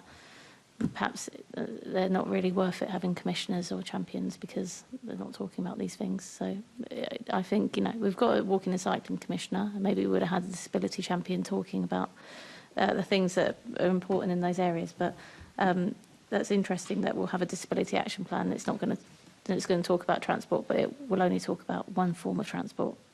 I'm going to move on to Assembly Member Prince. I think my point's been covered, actually. Thank you. Okay. Tom, just to finish up then, do you know when is a good review point from the action plan launch? When is a good review point, a good point of evaluation? For the committee or in general? I'm just trying to clarify and understand the question. Sorry, I suppose that the same answer I would suggest. When will you be reviewing the plan? When will you be evaluating? Because that will be a time when the committee should also look to review and evaluate.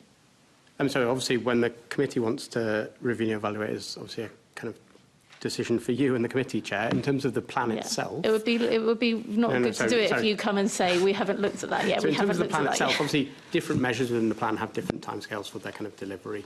What we are kind of planning with both the kind of DDPO forum is to kind of make sure that we have a kind of regular, the initial kind of discussions about kind of a quarterly kind of overview with discussion about actually how do we kind of set out those range of measures that we were discussing earlier about kind of both what the data are telling us, what the kind of implementation looks like, and also kind of what the experience on, or kind of, it's proposed that we kind of hold that on a kind of quarterly basis as the kind of plan goes forward. I think that is something we'll kind of want to continue to review with partners about what is the right time for sale for doing that, but that's certainly the conversation we've been having with partners about how we kind of continue to kind of have that regular conversation about the implementation and the difference made.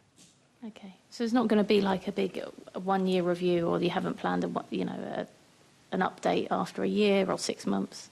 So there isn't a plan for a year or a 6 month at this stage. What we've talked about with partners is actually how do we have a kind of regular conversation about the nature of implementation and the differences made through delivery of the plan. Okay, as an action, can you feed back to the committee when you might be looking at doing something slightly more bigger on review? Or yeah, Assembly Member Bakari. Thank you, Chair. I just want to put on a note to say my thanks to Inclusion London and all the work that they've done in supporting the GLA on this.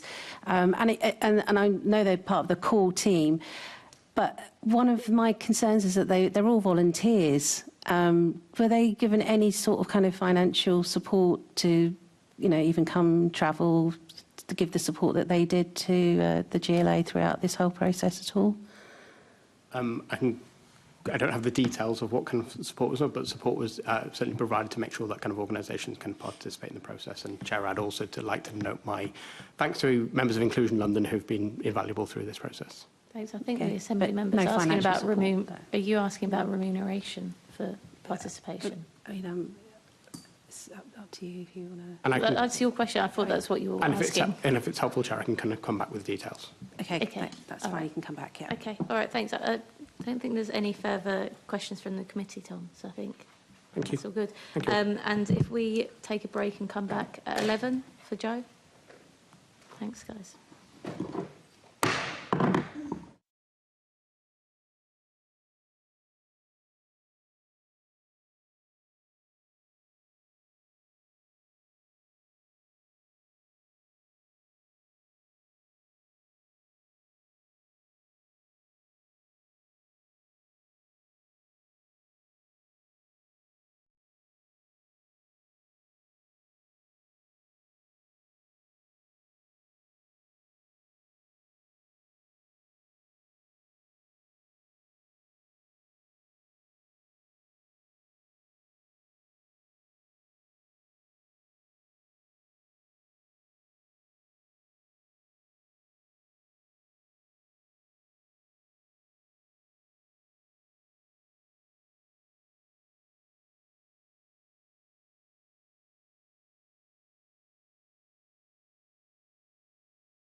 which is a question and answer session with the Deputy Mayor for Children and Families. I'd like to welcome Joanne McCartney, AM Deputy Mayor for Children and Families, and Emma Pawson, Head of Health and Universal Free School Meals at the GLA.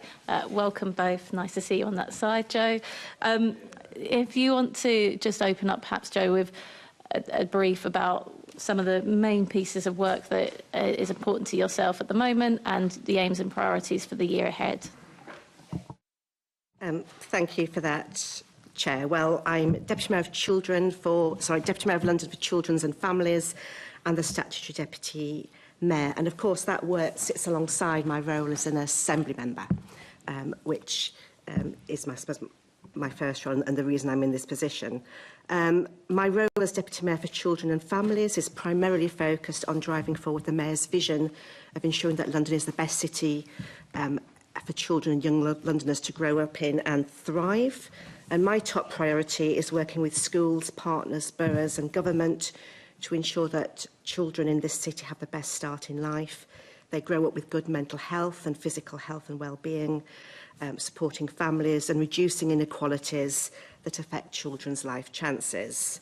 And I'm delivering this work through a range of programmes, including the Mayor's landmark Universal Free School Meals programme, ensuring that every child in state primary schools has access to a hot, nutritious lunch at school, via our Healthy Early Years and Healthy Schools Awards scheme to support and recognise achievements in child health and well-being in early year settings, childminders and schools. And then this year we've been delivering the Mental Health in Schools programme, a pilot programme in 16 secondary schools, building a whole school approach to mental health and well-being. And obviously beyond those programmes, I have and will continue to work with valued partners to ensure that the interests of children and young Londoners are at the forefront of what we do. My portfolio does interact with other members of the Mayor's team, specifically the Deputy Mayor for Communities and Social Cohesion, Debbie Weeks Bernard, who particularly leads on those cost of living issues and child poverty.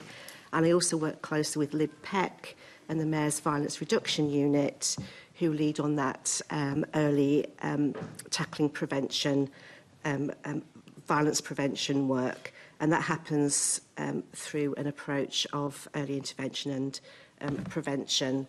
And Lib leads the Supporting and Inspiring Young Londoners mandate, which is also attended by myself and Debbie Weeks Bernard.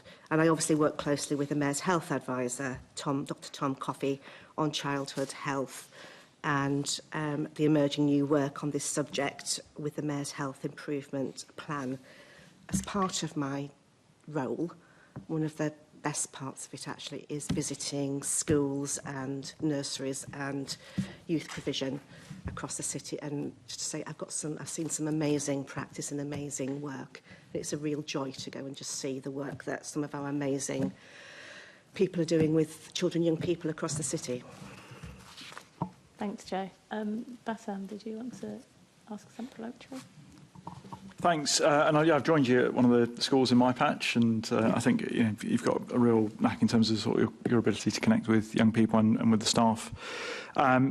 Just in terms of sort of what do you feel are your biggest achievements over the past year, and where's your focus over the next 12 months? I think the focus of the next 12 months is just delivering what we're doing. I mean, we've got the new mandate programme set up now, so it's supporting that and making sure they deliver for children, young people, and meet the Mayor's priorities.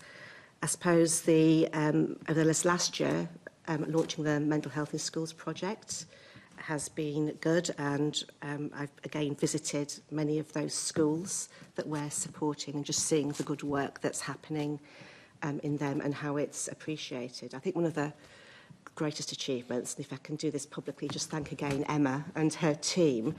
But it was, in 2023 when the Mayor announced the Universal Free School Meals programme. It was in the February, and then by the September it was live and running. And I think it went probably a lot smoother than any of us thought it would do. But I think it's just a testament to the great work that the team did at that. So I think we've got a lot to be proud of, but obviously a lot more to do as well. I mean, we'll go into a lot of that stuff with the questions, as you can imagine. Just going back to the point you made about the mandates, could you expand on that? Because obviously we looked at it from an oversight point of view and the expectation of how the mandates might change the way that we're operating. How have you seen that in your role? Yeah, I mean, the role of the mandates, I suppose, simply was to focus on some key strategic priorities and actually deliver on them. I think over the, I mean, I've been at the GLA now for over 20 odd years, and I think you've just seen lots of things grow in little bits of pieces. You know, I think that's nice to do, and you'll do a little programme, give a little bit of money, but the strategic effect is perhaps not what it was. So I think the mandate system allows us to actually work closer together across the teams in the GLA on a few key deliverables and have a much bigger impact. The supporting and inspiring young Londoners mandate obviously has to be read alongside other mandates, such as the reducing inequalities mandate, the supporting Londoners to benefit from growth, because one of the target groups in there is young people, and obviously the work that's been done about creating a safer London as well. I mean, in the supporting and inspiring young Londoners mandate, the aims are to, I suppose, bring a system approach to make sure that we can contribute to making sure that children and young Londoners achieve the health and learning outcomes they need to thrive at every stage of development, that they're given positive opportunities to be successful, and that they have the skills they need to improve their lives. And so many of the deputy mayors and departments across the GLA are working to that. So actually what it's done is actually, I think it's avoided some duplication. It's allowed us to streamline a lot of our work and to work more closely together for a better impact. And lastly, just on the strategic area, we've obviously got potential of it. Well, there will be a new Prime Minister potentially by the end of the month. In his speech last week, Andy Burnham talked about two areas where London potentially could get more powers, one of those being education. Obviously, you don't directly deliver education, you know, and so on, but are there areas from what you've seen in your role that you feel that if we were to expand London's powers that you would want to see? I think the mayors always made the case, as long as with other mayors across the country, that more power over 16 to 18 technical and vocational education would be something that we'd want. And I know Andy has talked about that as well. So hopefully we can have more in that. I would say it's going to take some time, though. So it's not something that's going to happen overnight. But I think that's certainly one of the areas that I know mayors across the country would like more. And the mayor's also talked about, for example, having control over careers service in London, to have a real strategic approach and not that postcode lottery that we perhaps have at the moment. Yeah, I know both of us have obviously spoken about youth unemployment previously, so those two areas would very much touch on that. Thank you. Yep.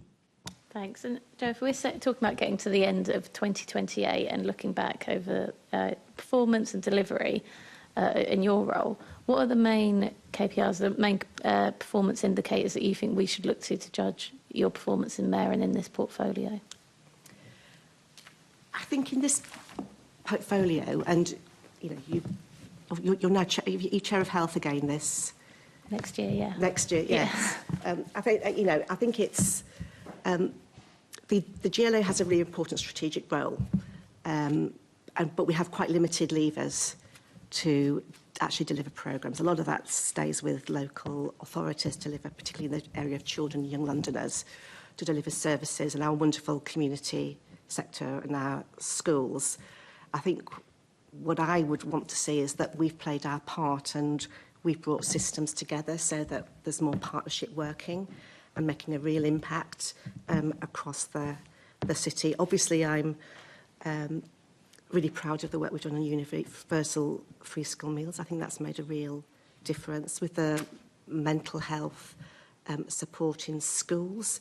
We've been liaising with those mental health support teams and really sharing learning with the NHS so that when those teams go into further schools, we can do that sharing and learning and supporting them as well. So I think there's a whole range of things we can hopefully look back and say we've had a real impact. But I think particular measurements, particularly in the fields of health, it's quite hard to measure exactly what impact particularly the GLA may have particularly have.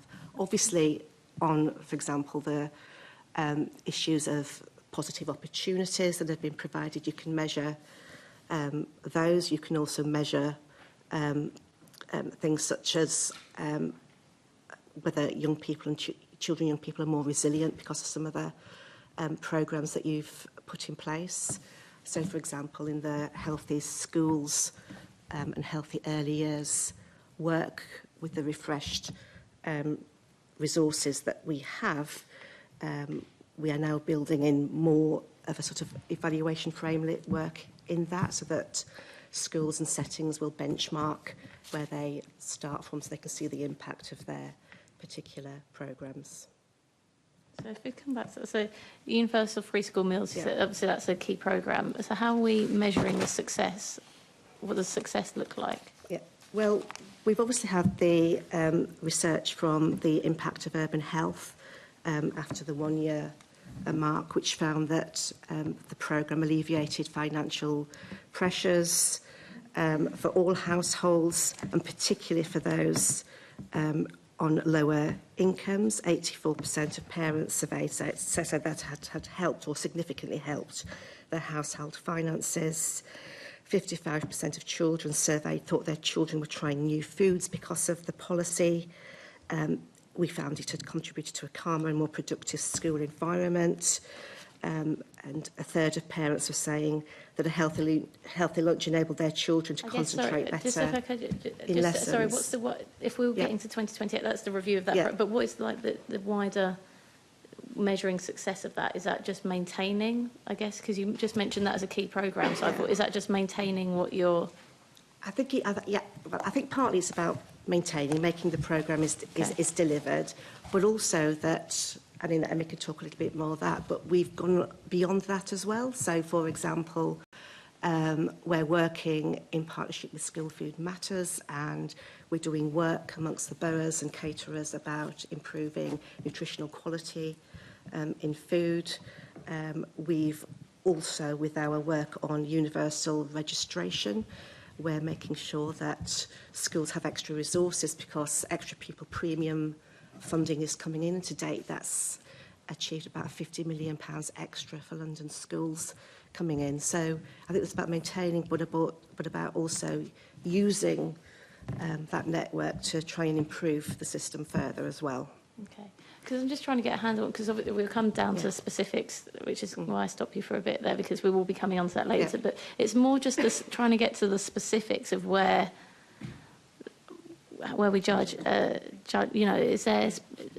Because there's not like a real kind of evaluation that looks over your portfolio that, you know, is there, in terms of in general to say, for example, there's more children coming school ready, more children are well nourished, childhood weight. I know we have all this data, but there's not, what I'm saying is there's not really one piece of work that brings everything together and says, yes, we did a good job. Well, I think the SIL mandate, Supporting Inspiring Young Londoners mandate, does that. And of The course, what, sorry? The Supporting and Inspiring Young Londoners mandate does that. So the mandate now. The so mandate. The way in which we should measure your Yeah. success, or we should measure success against the mandate. Do you think? So the mandate that's just come in, that's how we'll measure success in 2028, by looking at that. Yeah, and then obviously within the individual programmes, there are evaluations or research that we've done as well. Okay, yeah, that's helpful. Anything, Emma? No, I was just going to add to the I don't want to go too far into the detail of UFSM, but there's a lot of rich stuff that we can show and we will continue to show. Yeah. Wider impacts than just delivering food, whether that's on the people premium. The work that we did was able to identify over 20,000 young people and families who weren't registered, which then impacts on the money that comes into schools. Over the 3 years we ran that programme, we've generated over £50 million extra for the schools, so it's not just about delivering food for the universal free school meals. We've just mentioned as well there is the first evaluation. We've had two, we've got one further coming, which is from the Education Endowment Foundation. So that will then also be able to help us track long-term changes, because the initial evaluations was on the year 1 and year 2 implementation. So there's lots of rich stuff that we can do to tell the story about the impact of free school meals that goes beyond just delivering food to children. Okay. All right, thanks. Assembly Member Bakari. Thank you. I was really pleased to be the Chair of Economy last year, and we released a cross-party report on the crisis of families moving out of London. And this is causing schools to close at an extraordinary rate. And it's a huge cost to the economy when families are moving out of London. Now, this is impacted probably because of a variety of issues. The cost of living is one of them. But one of the things that we've recommended in the report, which is quite tangible step for the Mayor of London, was to pursue the accreditation of as a UNICEF child-friendly city. How, in your role, can you support that aim? Yeah, well, in my role, I champion the needs and priorities of children, young people and families across London, with a particular focus on inequalities. And working across portfolios with partners, we try and ensure that children, young people and their needs are reflected in the policies and actions that we undertake. I mean, UNICEF's defined a child-friendly city as one which implements the UN Convention on the Rights of the Child, and that's a city where a child can grow up in an environment where they feel safe and secure, have access to basic services, clean air, water, can play, learn and grow, and where their voice is heard and matters. And we welcome that. And actually, we see that the Mayor's leading on delivering a lot of those aims and objectives, and it aligns with our approach, such as the cleaning up of London's air, access to green spaces, positive opportunities, our healthy early years and healthy schools work builds and supports that as well. And obviously our range of young people that we have in here, whether that's the violence reduction units, youth action group, the London Youth Assembly, our peer outreach workers, all play a part in hearing that voice is really heard, and trying to embed those child-friendly policies across a range of strategies, whether that's from the London Plan, our health inequalities. It's an achievable goal, you think, to get that accreditation in how long do you think? I think the accreditation is another thing, because a lot of the services that are delivered that require the accreditation are delivered by local authorities. And I don't know if you heard from Redbridge, which is the borough that has been accredited, and I think Lambeth is also working on it. But I had another look at the guidance from UNICEF, and actually it's not just a simple matter. It would require us to establish a completely new programme of work. We would need officers' time. There'd need to be engagement with the different localities, and in London we have 33 of them.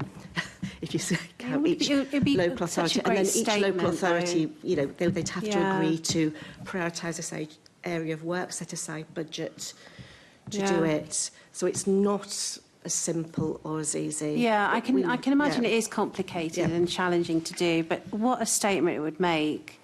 To say that London was child-friendly and to be able to say to families to stay here, stay in this city, this is everything that we're doing is to make sure that you can raise a family here, that you can have a child. I mean, the fertility rates are dropping at such a massive rate at the moment. So even though it is challenging, are you going to at least try as much as you can to at least pass on that message to London? Yes, this is the city for children. Yeah, and we do that. I mean, I've talked about some of the programmes in the mandate and some of the programmes that we're delivering, but also, the London Plan, the last iteration of the London Plan, and we've got a consultation on the new one, putting extra things in there around children and young people, and we're really proud of that. Our work on the school super zones, trying to make the area around schools more friendly and safer for young people. The work on air quality, the work on air filters in schools, the work on social and council Yeah. housing, you know, but we can always do more, and we always want to do more. Absolutely, absolutely, we need to. I mean, one of the other things was that the Mayor actually was quite supportive of when I questioned him about play spaces and a map for play spaces. And in his response to the report, the Mayor said that data on the play spaces was being actually collated, but he's not actually committed to the map itself. Where's the progress on that, and is that going to actually happen?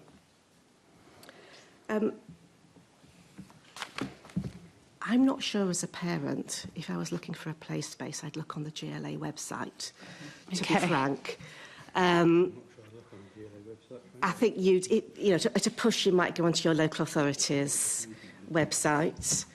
I'd more likely do a Google search or look at my local mums group on Facebook, probably, to see what's happening. The other thing, when we've, I remember when we had the Young Londoners Fund, and we did do an interactive map on the GLA website.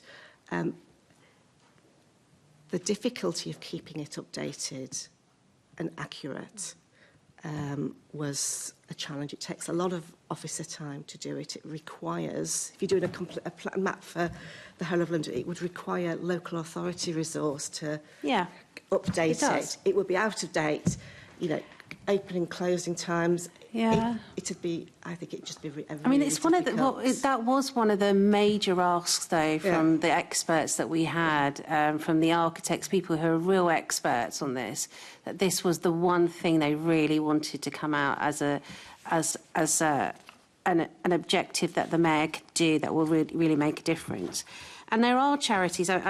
You're probably aware of the charity London Play?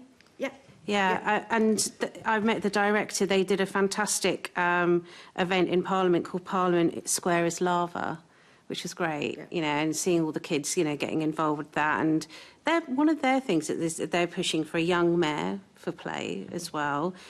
They invited you to that, but you weren't able to make it. I think they have an annual thing in Trafalgar Square or Westminster. I mean, they were keen to see you there because they want to, push for that. I have talked to them and I have visited. London Play particularly interested in adventure playgrounds.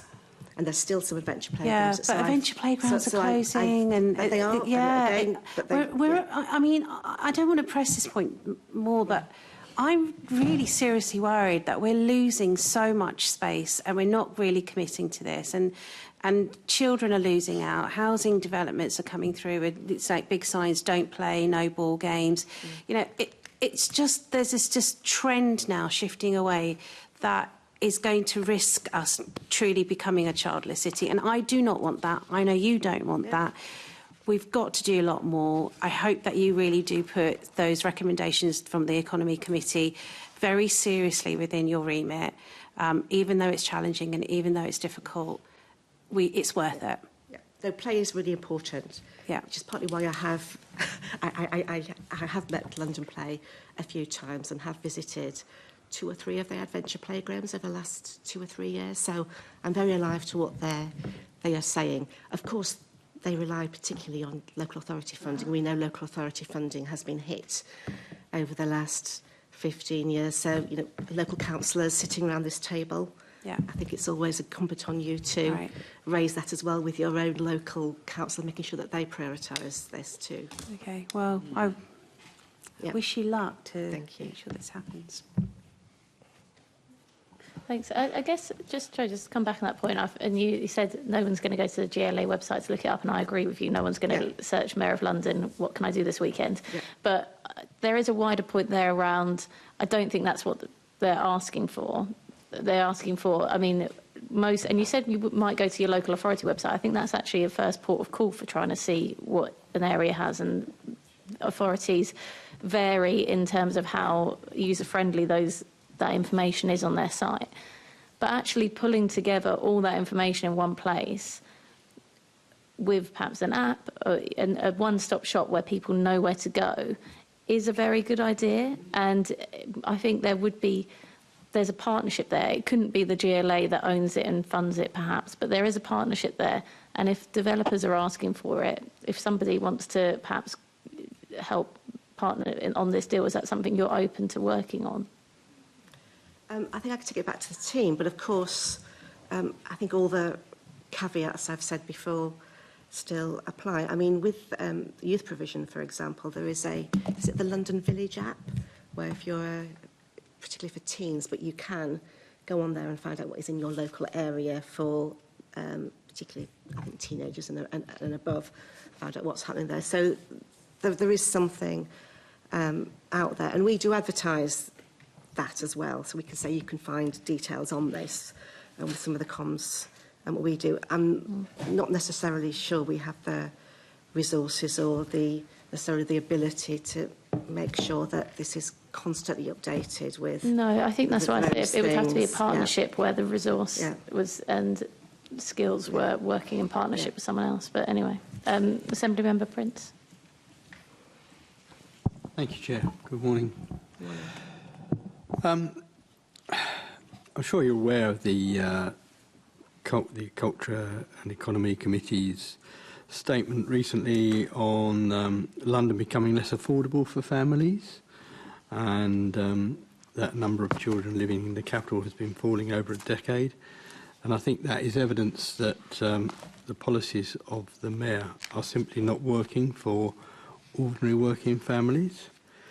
What I'd like to know is, what have you done as the Deputy Mayor to lobby the Mayor in order to make his delivery of more family homes improve? Or have you even had this conversation with him about him, instead of concentrating on just the number of homes, actually concentrating on delivering homes for families in London? Have you done anything on that at all?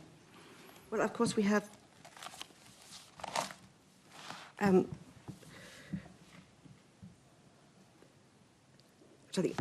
obviously, as an Assembly member, I do lobby for homes. Also, with Tom Coffey, we have had meetings with Tom Copley before, Deputy Mayor, for housing around family homes. Not also numbers of family homes, but making sure that the design of them is appropriate for families. They have access to play space and green space as well. I should say, I think we're pushing it an open door, really. If you look at the amount, particularly of council and social housing that has been built under this mayoralty, which has a high proportion of family homes in it, you know, more than the rest of the country put together. I don't think you can doubt that the intention is there. And of course, the London Plan and the good growth principles do set out those minimum standards, requirements for outdoor space and play space in particular.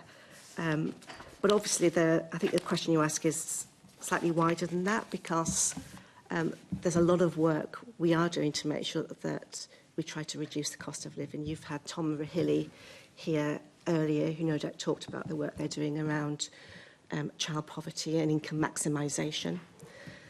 Obviously, the work we're doing on free school meals reduces costs to families in our city. And I remember actually during the COVID when the Conservative government wanted to take away the zip cards from children, which would have really damaged families and children, that the Mayor, the Deputy Mayor for Transport and myself fought back against that, and we've retained them. So I think there's a whole plethora of work that we are doing to try and make sure that families stay in London. I have to say, though, it's a trend that's replicated across the country. It's hitting London harder, and you can see the rest of the country is coming behind, if you like. You know, the number of children are falling across the country as a whole, but we are doing what we can to make sure the cost of living means that families can stay in this city. What we're finding in particular is that we have a shift, particularly from families from inner London to outer London, and inner London, we do know there's an issue with falling numbers. They've sort of stabilised in outer London at the moment, with some boroughs having lower numbers, but some having higher numbers of children as well. So, but we are working across a whole range of policies to make sure that this remains a city where families can survive and thrive. I mean, some of what you said is good stuff that you're doing, you know, around for children, but clearly the issue is, in order to be able to do good things for children, you have to have children to do it to. Yep. So, you know, if there's nowhere for the families or the children to live, then that's a problem. So, I mean, you made the point about outer London. Well, in Havering, we actually have a growing children population, and that is a problem. I mean, it's a good thing, but it's a problem because one of the issues around housing historically has been that there is a maximum level of grant per unit, and it doesn't matter whether it's a one-bedroom or a two-bedroom or a three-bedroom, there's that maximum grant, which I think was around about £200,000. Now, that means that any developer, including the LA itself, can only really go to a one or two bed to make it viable. I am having a meeting very soon with your colleague Tom Copley, and I'm hoping that there can be some recognition. I think there is a movement now. The Mayor did indicate that there may be some movement whereby the level of grant, if it's a three-bed or a four-bed, which is what we need for families, is a greater amount of money, because it's no point just building one and two bedrooms and all you get are flats, and what we need are homes for families. So I'm hoping that he will be able to help, because we want to deliver the homes that people in Havering need, and we're happy to do that. We're happy to go the extra mile to deliver those numbers that we've been set, but we're not prepared to just allow, you know, 25-storey one and two bed flats.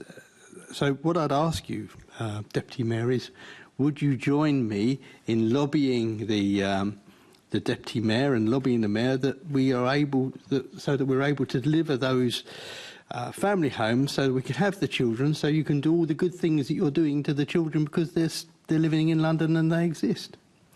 Well, I want as many family homes as possible, and I wish you well with your meeting with Tom Copley. But will you privately, I'm not asking you to join me in doing it, but would you privately put in a good word?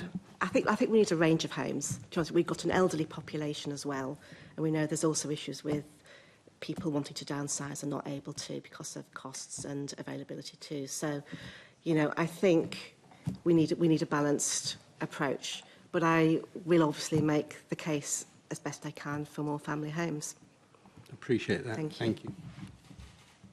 Thanks, Assembly Member Georgie. Madam Deputy Mayor, you've stressed the importance of children being able to play in our marvellous city, and you've proudly said that as part of the developments that have gone ahead under your tenure in this space and under this current Mayor of London, there is additional play space in some of our new developments. Does that mean that you can put on record that you support every single park in London remaining a park? I want as many parks as we have. I think it's incumbent that if we do take Parkland away, which I hope we don't, that you put it back in another way as well. So, but yeah. So you I know don't. where you're going with this. No, Alex. no, not at all. I've got no single way that I'm going with this. So you're saying you're happy to build all over London's parks, provided we re-provide the park somewhere else? No, I haven't said that at all. So what are you saying? Of course, I'm a bit I don't confused. want to build on London's parks. Oh, okay. Thank you. Thank you for the clarification. That's very helpful. Thank you, Chair. Thank you. Assembly Member Russell. Thank you, and good morning. Good morning. I am wanting to pick up on support for children and young people with special educational needs and disabilities, SEND support. And need has risen, was reported back in January, has risen by nearly a third over the last decade. And the government has announced some reforms which are about moving from EHCPs to the new ISP, which are individual support plans. And I understand it's unclear whether those new ISPs are going to have very clear enforcement mechanisms, and also that councils generally welcomed the reforms, although disabled people's organisations have also been generally supportive, but the people are also worried about it potentially weakening children's and young people's right to support. So could you first start out by setting out your views on the government SEND reforms? Yeah, I think I'm very glad the government's addressing this issue, because I don't think there's anyone that agrees that the current system is actually working either for schools, children or parents. It's an adversarial system, so I welcome the government's ambition in trying to make a more holistic system, and particularly the emphasis on early prevention and early identification. There's obviously been a recent consultation that closed, I think, at the end of May, so we'll wait to see what the final proposals are. I mean, so we welcome the government's ambition.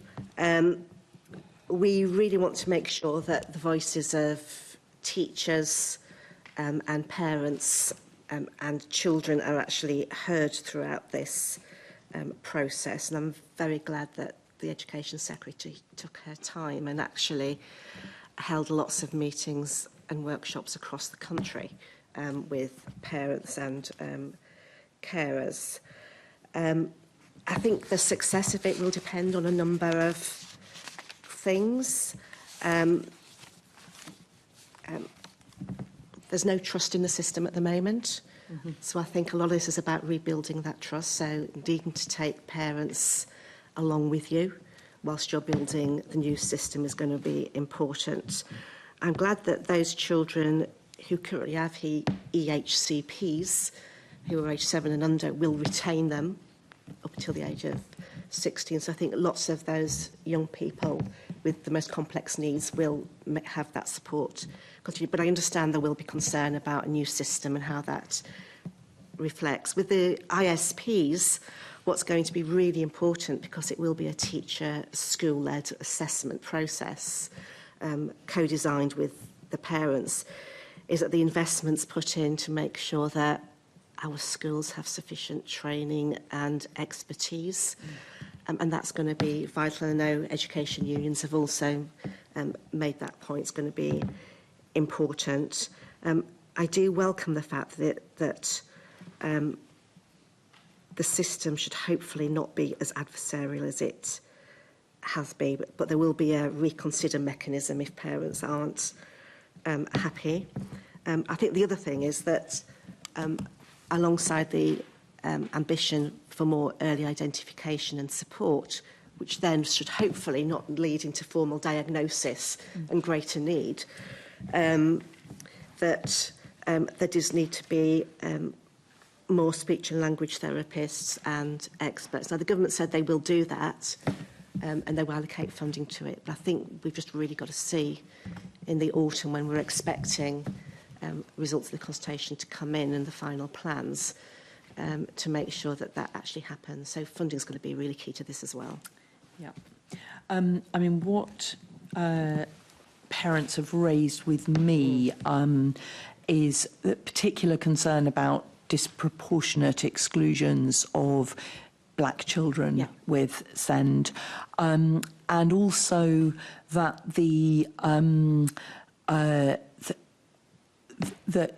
that there's focus on mental health, neurodiversity, but some of the structural long-term issues relating to cost of living, inequality, just living in a divided political environment,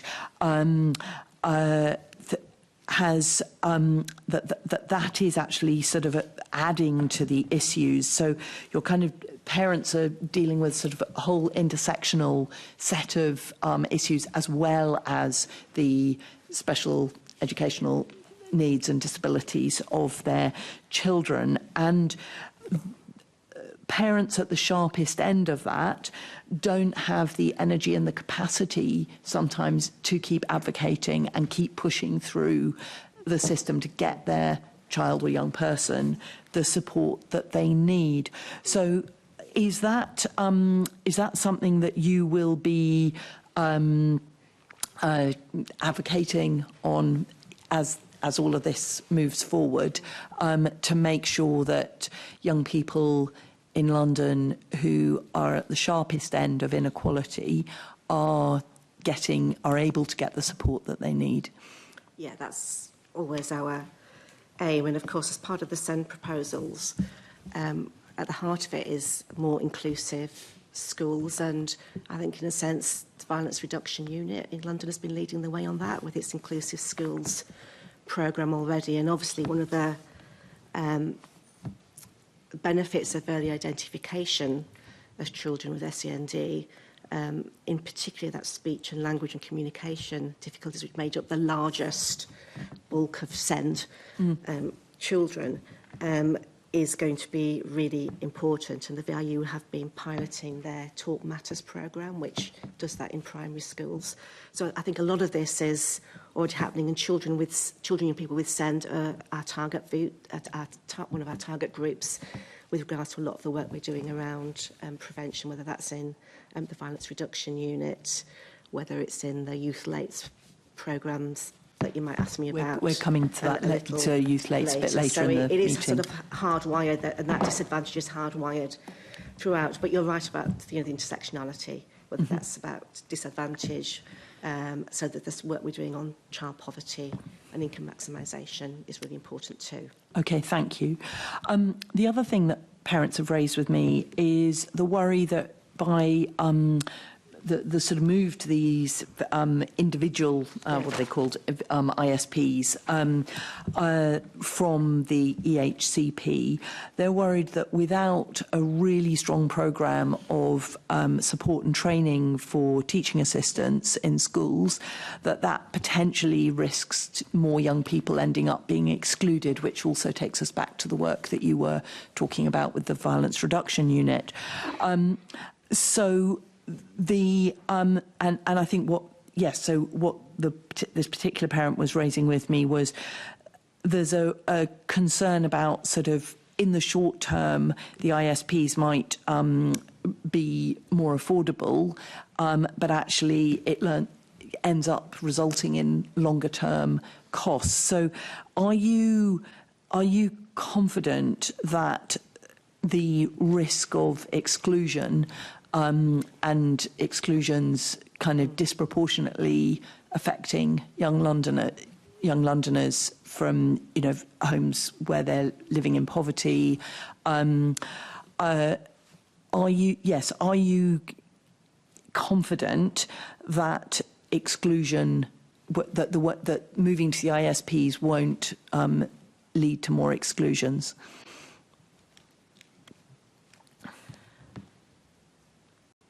Hopefully not. Obviously, I've talked a little earlier about the SEND proposals, and the intention obviously is that if children have that early intervention and the ISPs work, and they do require that workforce training, which includes whole school approaches to this, not just teachers, but support staff and teaching assistants, then issues can be identified early and, if you like, dealt with, so that actually you avoid more complex issues farther down the line. But obviously the Education Secretary and the bill actually makes it very clear that actually those with complex special educational needs will always have that extra support. So it's going to be a tiered approach. Support, a tiered okay, and you'll be watching. You'll be watching in terms of. We'll be watching, and obviously the work with the Violence Reduction Unit around inclusive schools is particularly built around reducing exclusions, and they've had great success in that as well. Thank you very much. Yeah. Thank you, Chair. Thanks, Assembly Member Georgie. Thank you, Madam Deputy Mayor. I think you've essentially hit the nail on the head, because part of the problem where we are at the moment is that SEND support is the one funding stream in this country that is unlimited. At the moment, well, it is. I mean, fundamentally, well, councils are running budget deficits. Huge on deficits. This. And this is the thing is. Not debating the rights or wrongs whether it's unlimited, but I think what you've captured is the children with the most complex needs will always have that unlimited funding stream for the support that they need. you know, and I really welcome, I think, a lot of the comments that you've made, because I think one of the things that gets missed is obviously the impact on the parents of all of this. And I think you've teased that out with Assembly Member Russell. You know, where 41% of parents with children with SEND have suicidal thoughts. You know, it's one of those things where it's like, unless you go through it, you cannot begin to understand the amount of stress. But I would ask you this question, but given that we've got a lot of road to run between now and when we start getting the ISPs, if you and the Mayor feel that the government's approach kind of reduces the legal rights of children going through these packages that you think actually should be strengthened or remain the same, will you express those views to government? Yes. It's not a trick question. No, yes. No. I mean, we responded to the consultation. We Yeah. made it very clear that we needed that workforce reform, we needed and training and support, we needed extra funding, and we needed to take parents and carers with us as well along the journey. Okay. I say us, it's not really in the Mayor's gift with SEND education. Of course.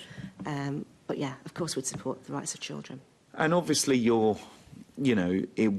will become a point where there will be a lot of parents that are not entirely comfortable with where we end up on EHCPs as we go through the legislation. Now, I think what you've said today seems like a very sensible approach to me, but it will come one of those things where I think Assembly Member Russell was half right when she said disability groups are broadly in support. I think there's a real balance. I think there are quite a few that are vociferously against these changes. So when it comes to that sort of political battle, as we know there will be a lot, where a lot of parents are finding their children are no longer on EHCPs, or where they go from primary to secondary and they have to be re-evaluated and lose that support, I guess my question is, will your view change from when the legislation passes and the changes become permanent to when there's a bit of political pressure that you might change your view?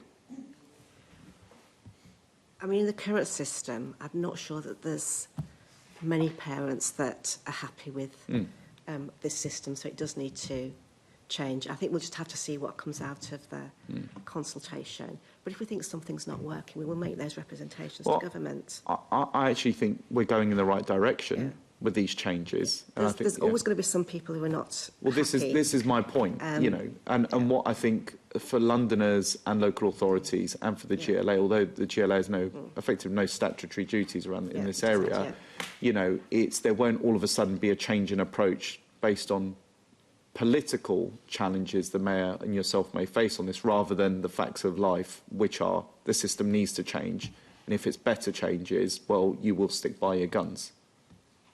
We will always act in the best interests of London's children and young people. That's a great holding response, but what else can I say? That is what we always have tried to do and always will do. Okay, but you've effectively expressed support for the changes as they currently are. I appreciate you can't... The ambition for the changes, but there are... and I think it's going in the right direction, I really do. Okay. Because the current system is broken. It's just not working. But it does require the investment, it does require in the training. And we've seen just this month some of the first tranche of extra money come through with Inclusive Mainstream Fund, phase 1 coming to schools to try and embed and start that inclusive approach. Okay, thank you, Chair. Thanks. Just to follow up on this, a concern that I have around the new system is the unintended consequence financially. Currently, about a quarter of children with SEND needs have an ECHP, and I do have concerns that this new system, which takes away that legal kind of framework and can allow kind of more pressure for the school to do something, is going to mean a lot more children have support plans in schools and actually a lot more resources being used by the schools. In London, this is going to be doubly difficult, where our schools are struggling with numbers and the funding. So I guess the wider issue here, I would ask to you, Joe, directly, is around what we talked about first in this section, and that's ensuring that we have children in London and we can fill our schools. And I really think a big piece of work needs to be done by yourself on how we can make that happen. And I'd really hope that's something you could take away perhaps today and look at. Yeah, we will. And I think the work we're doing through the mandate and through the other mandates across the GLA all aim to do that, to make this a child-friendly city and one in which people can thrive. Yeah, I mean, but like, past the superlatives on the numbers, if we don't have children in the city, if we don't have children in the schools, then the children that are still here are massively going to suffer. And things like this new system, I don't think will work for London. I think we'll have to wait and see. But thank you. All right, thanks. Assembly Member Mahfouz. Thank you.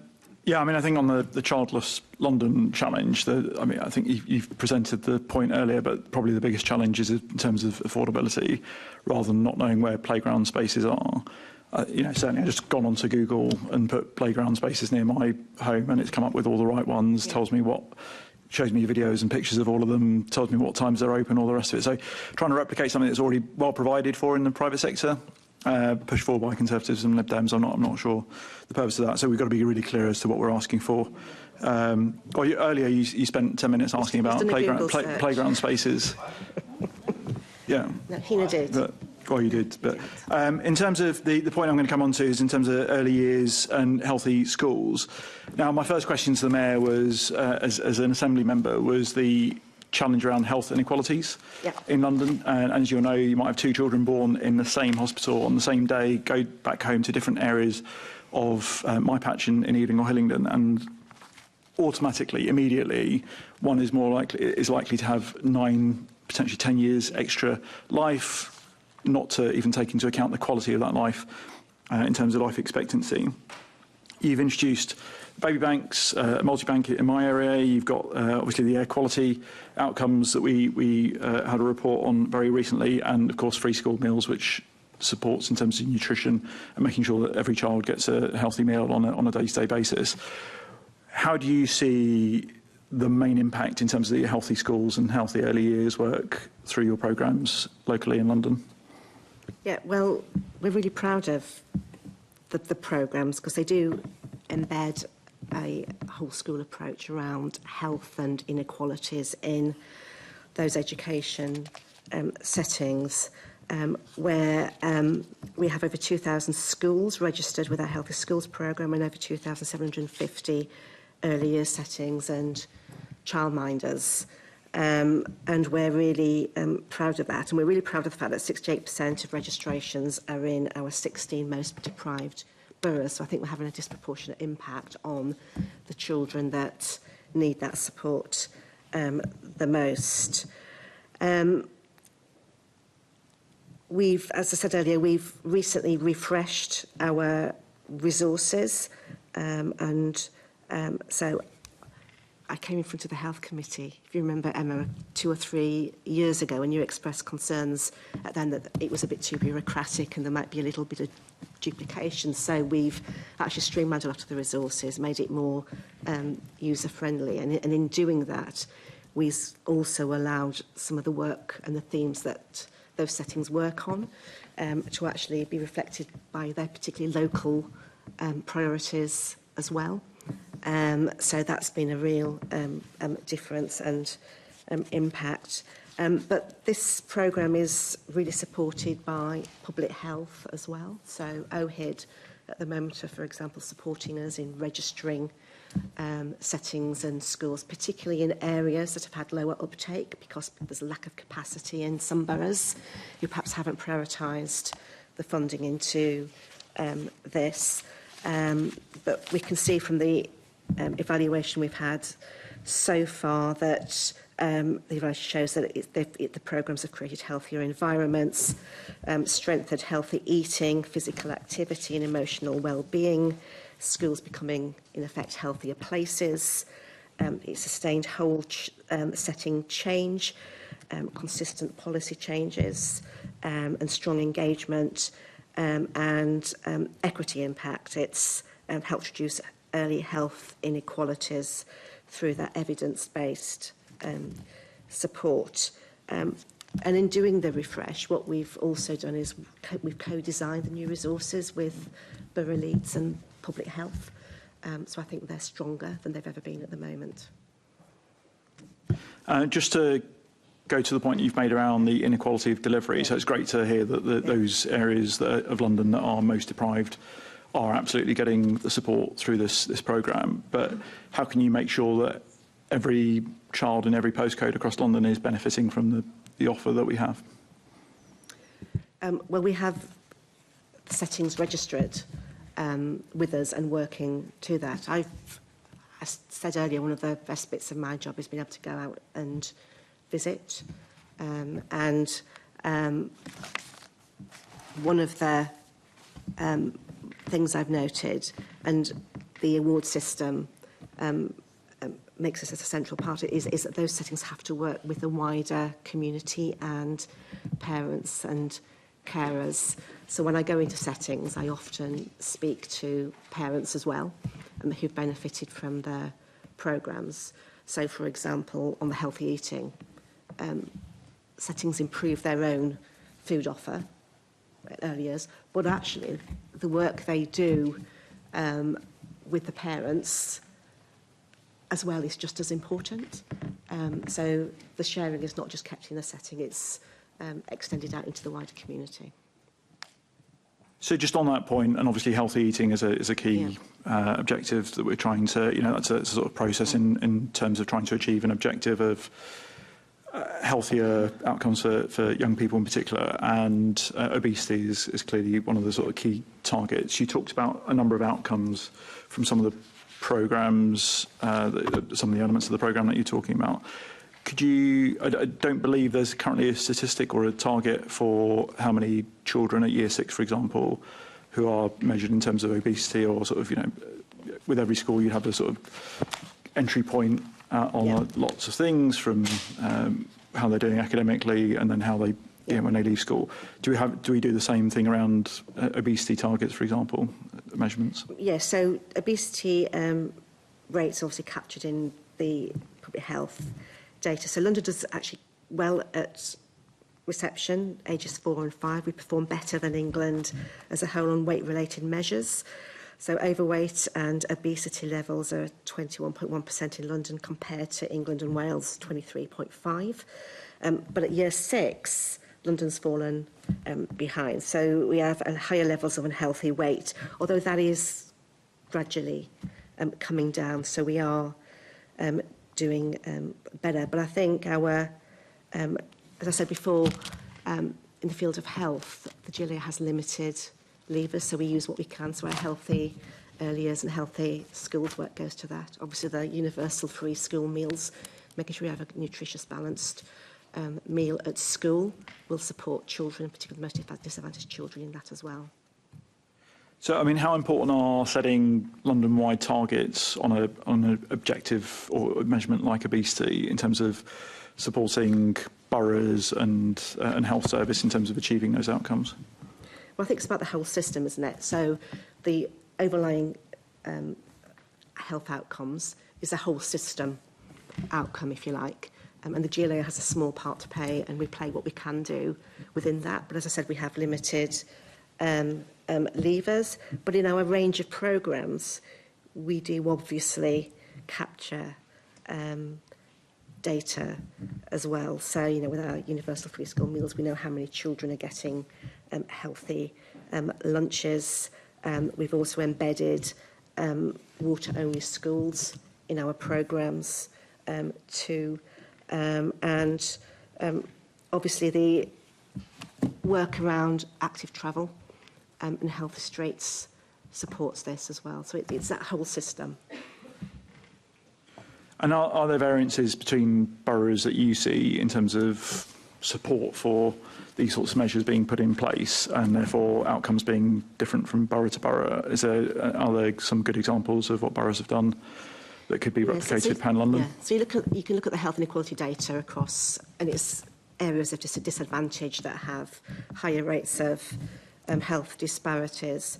But yeah, I mean, I get out and I visit lots of schools, lots of early years settings, and I think the boroughs that invest are doing really well and that prioritise it and create those local partnerships. So, for example, I remember a trip to Merton recently, and they want Merton to be the London Borough of Sport, so they've really focused on exercise and activity in their schools and youth provision.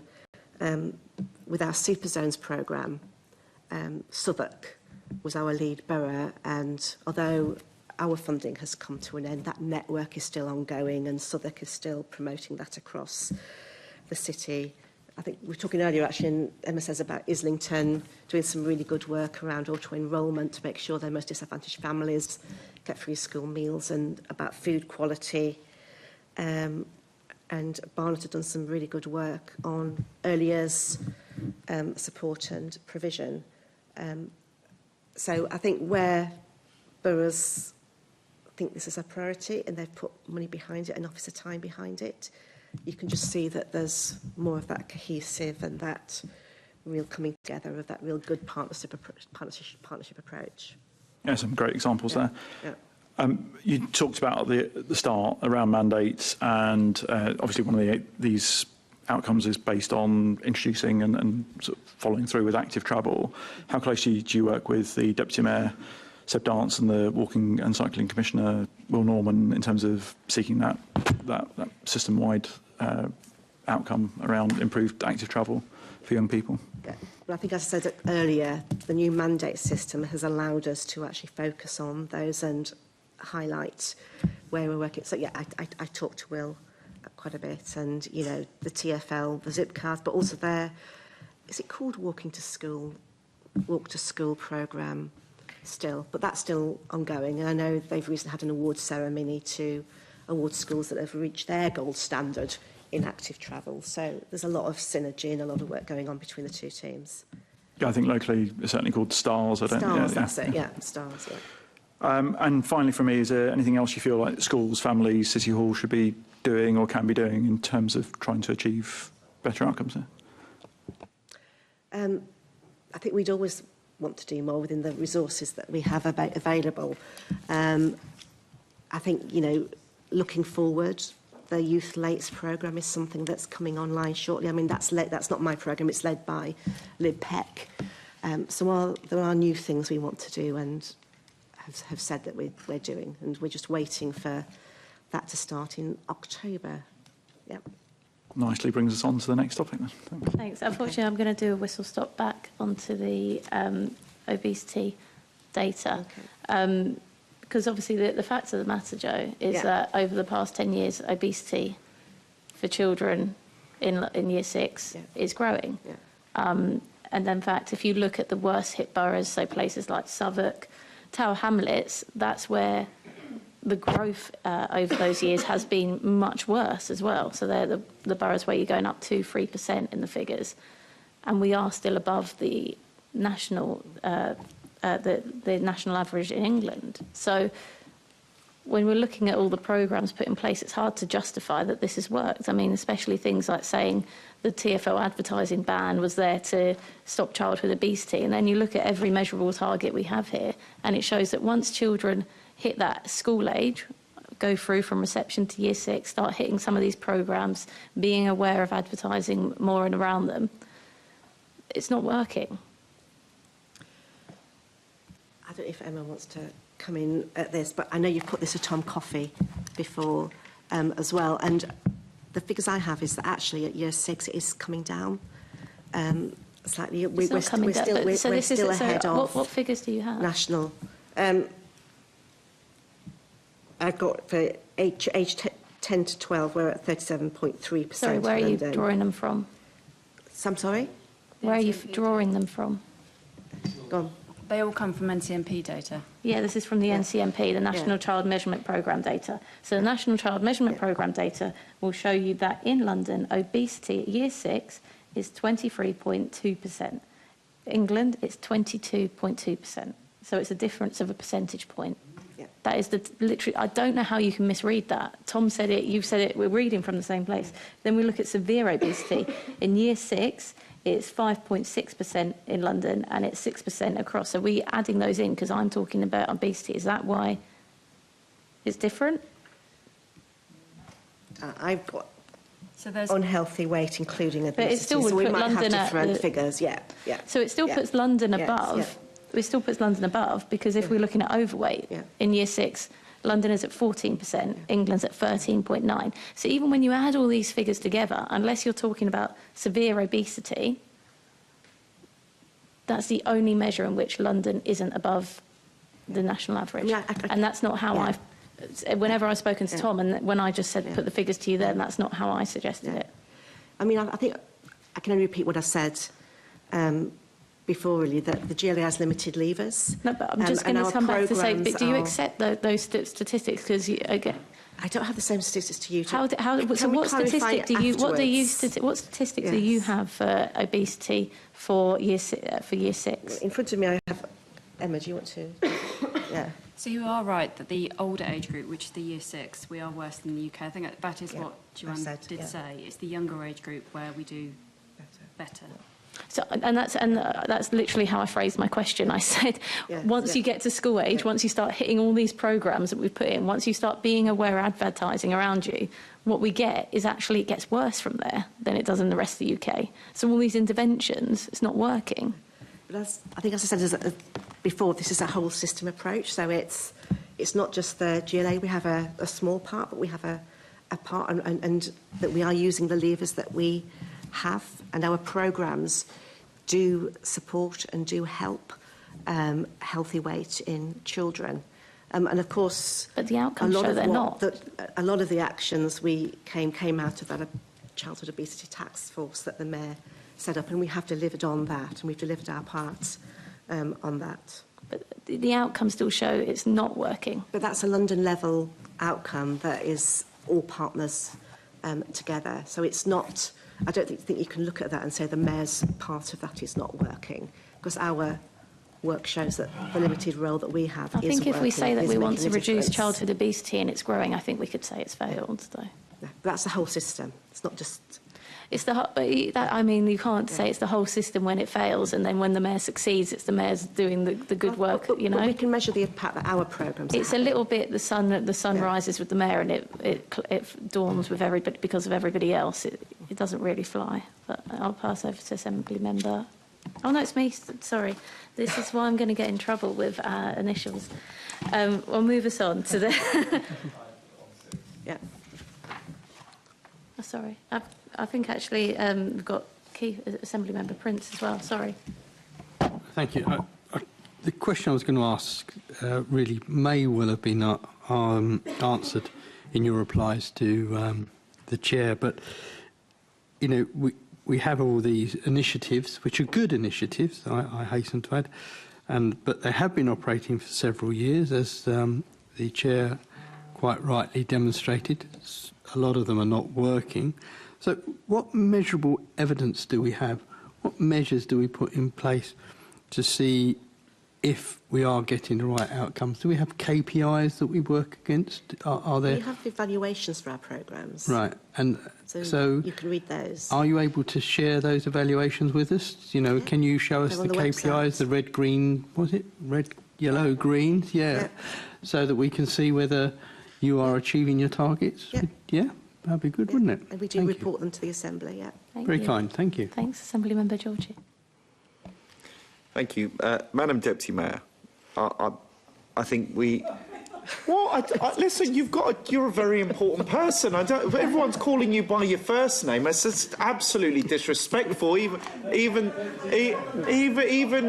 Team Red over there flying the red flag can't even call you by your official title, and they're meant to be your mates. Well, but anyway, with the soft, the soft question. Proper title. Assembly member. Thank you. Yeah, sorry, I'll go the full hog next time. So look, I think with the numbers that we have, which I think align with yours, so 10 to 11, it's a 37.3% obese and severe obesity rate. But you rightly say you don't have an enormous amount of statutory responsibility in this area, but in the same breath, you also say, oh, how wonderful we've been. We've pumped more into cycle lanes, we've pumped more into LTNs, we've pumped more into school streets. But yet, if you take one, probably the best London borough in London. I won't name it. There are two. I won't name it specifically, but we could call it the top London borough. So you'll guess where it is. I think if you look at that, cycling rates are at 2.5%, so the lowest in London. And this London borough has had £42 million of cycle lanes imposed by the previous mayor of London, which I opposed at the time. LTNs, school streets, as much education and investment you can think of. But yet walking and cycling is the lowest in London. So I asked myself, well, I ask you the question, Madam Deputy Statutory Mayor, with all of that going on, with the levers that you do have, obesity rates are still incredibly high and have only dropped by less than 1% over since 2022 in 4 years. So therefore, you say all these good things, and I don't doubt your sincerity, and I know you're trying your best. But fundamentally, with the levers you do have, you can't change, effectively don't change the numbers. I'm not saying you stop trying, but what I'm saying is with all of these schemes you mentioned, nothing's changed. I just wonder if you've made the case for more cycle lanes, Alex. No, absolutely not. I never do that. Well, it's piqued Assembly Member Russell's interest. But, you know, you must be able to concede, you know, your powers are extremely limited. Because would you never just turn around and say, Assembly Member Georgiou, it starts at home? It's the parents. I think it's I think it's the obesogenic environment that kids are growing up, which is to do with... Sorry, what was that word? The obesogenic environment. I've never heard that one before. Could you explain what that means? It's things like the fast food outlets. It's the environment that children go into a supermarket and can pick up very unhealthy food. Right. That is changing. We've seen national legislation change. I think if we were to do some modelling to see the exponential growth has slowed down. So whilst you're right that the older age group hasn't reduced to the level under England, the rate of growth has slowed, particularly in the young people, in the younger age group as well. The mayor, as we've just talked about, does have limited levers. If you look across the country, there aren't many areas that are doing as many things that our mayor is doing here. It is quite difficult to directly correlate because there are so many things that influence young people, whether that's social media, whether that's online advertising that we have no control over. From what we have seen, the impact of the work that we are doing has made a difference.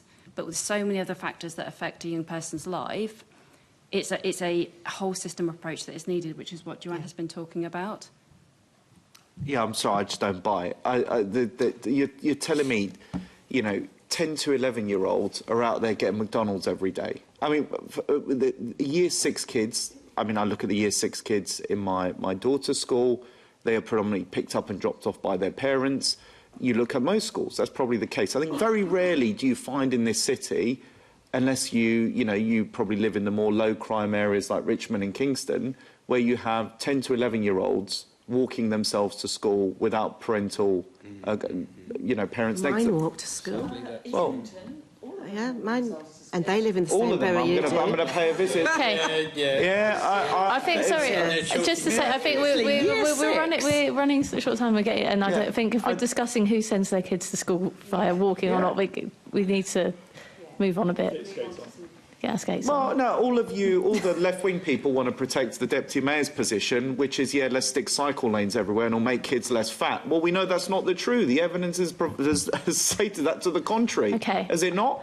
I think, well, you've heard my view, but I think we get it. Let's move on. Okay, all right, thank you. If we can move on, Deputy Mayor, I just want to ask about could I just get a quick answer on this, so Emma, if it's easier for you to do it? On the Holiday Hope programme, do you know how many children you expect that to reach? Yeah, I think the target is 25,000 a year. Okay, thank you. And then I'll move on to Assembly Member Russell. Thank you. I wanted wanted to ask about the Youth Lates programme and how you're going to be measuring the difference that this makes in young people's lives. Okay. Because it's a programme that's led by Lib Peck, so I'd urge you to ask her. I mean, I have some basic information that the details of the programme are being finalised at the moment. The expected delivery start date is hopefully October this year.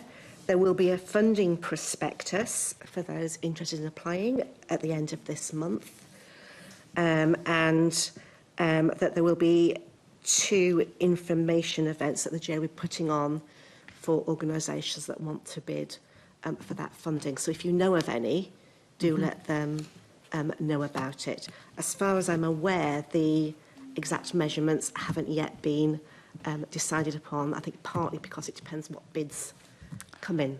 Okay, can I put in a bid for you to advocate to LibPEC that the evidence gathering process includes hearing from young people who are participating in the programme? It undoubtedly will do, and I think one of the tenets of all the funding we've given for youth opportunities is particularly around the voice of young people and often co-design as well. Thank you. Thank you. Thanks. I've got Assembly Member Bakari. Did you still want to come back?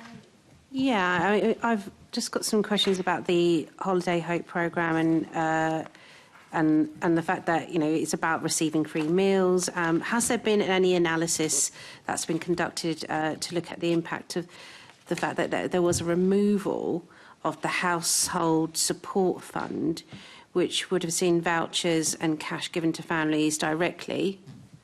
And has there been any assessment of seeing any difference because of that? You know, has it impacted the fact that a child that might need to get that kind of funding to support their needs for feeding might not be able to travel or go to these holiday clubs to get the food? So has there been any kind of analysis at all? I'm not aware. I mean, this is a programme that's led by LibPEC, but I can certainly take it away and ask. And obviously, a lot of the stuff around child poverty and funding might well lie in Debbie's remit as well. So I can certainly make sure we get an answer. It would be useful because it is something that I was concerned about, and I raised this with the Mayor of London when the removal of the household support fund was first put forward. Now, back in January, I did ask him about the £10 million that had been saved from the draft budget because of the rollout of the National Free School Meals programme. Can I go into that? I think I can, can't I? The free school meals? Can I ask that later? It's better if you didn't. Yeah. We're already here for 20 minutes. Yeah. You know. I'll go into that later. I might go into Why that at the beginning?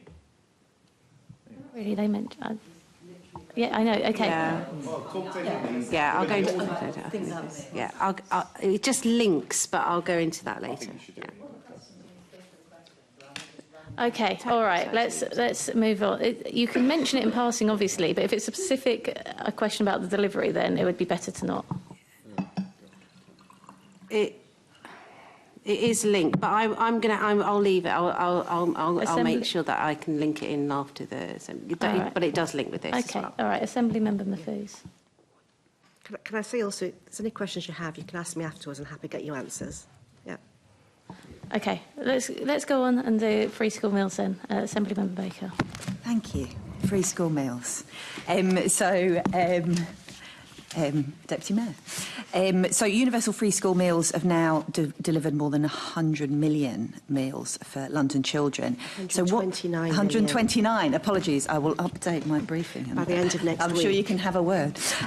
So what feedback have you received from families and schools? And also, from your point of view, what has been the biggest benefit of the programme for children and their families?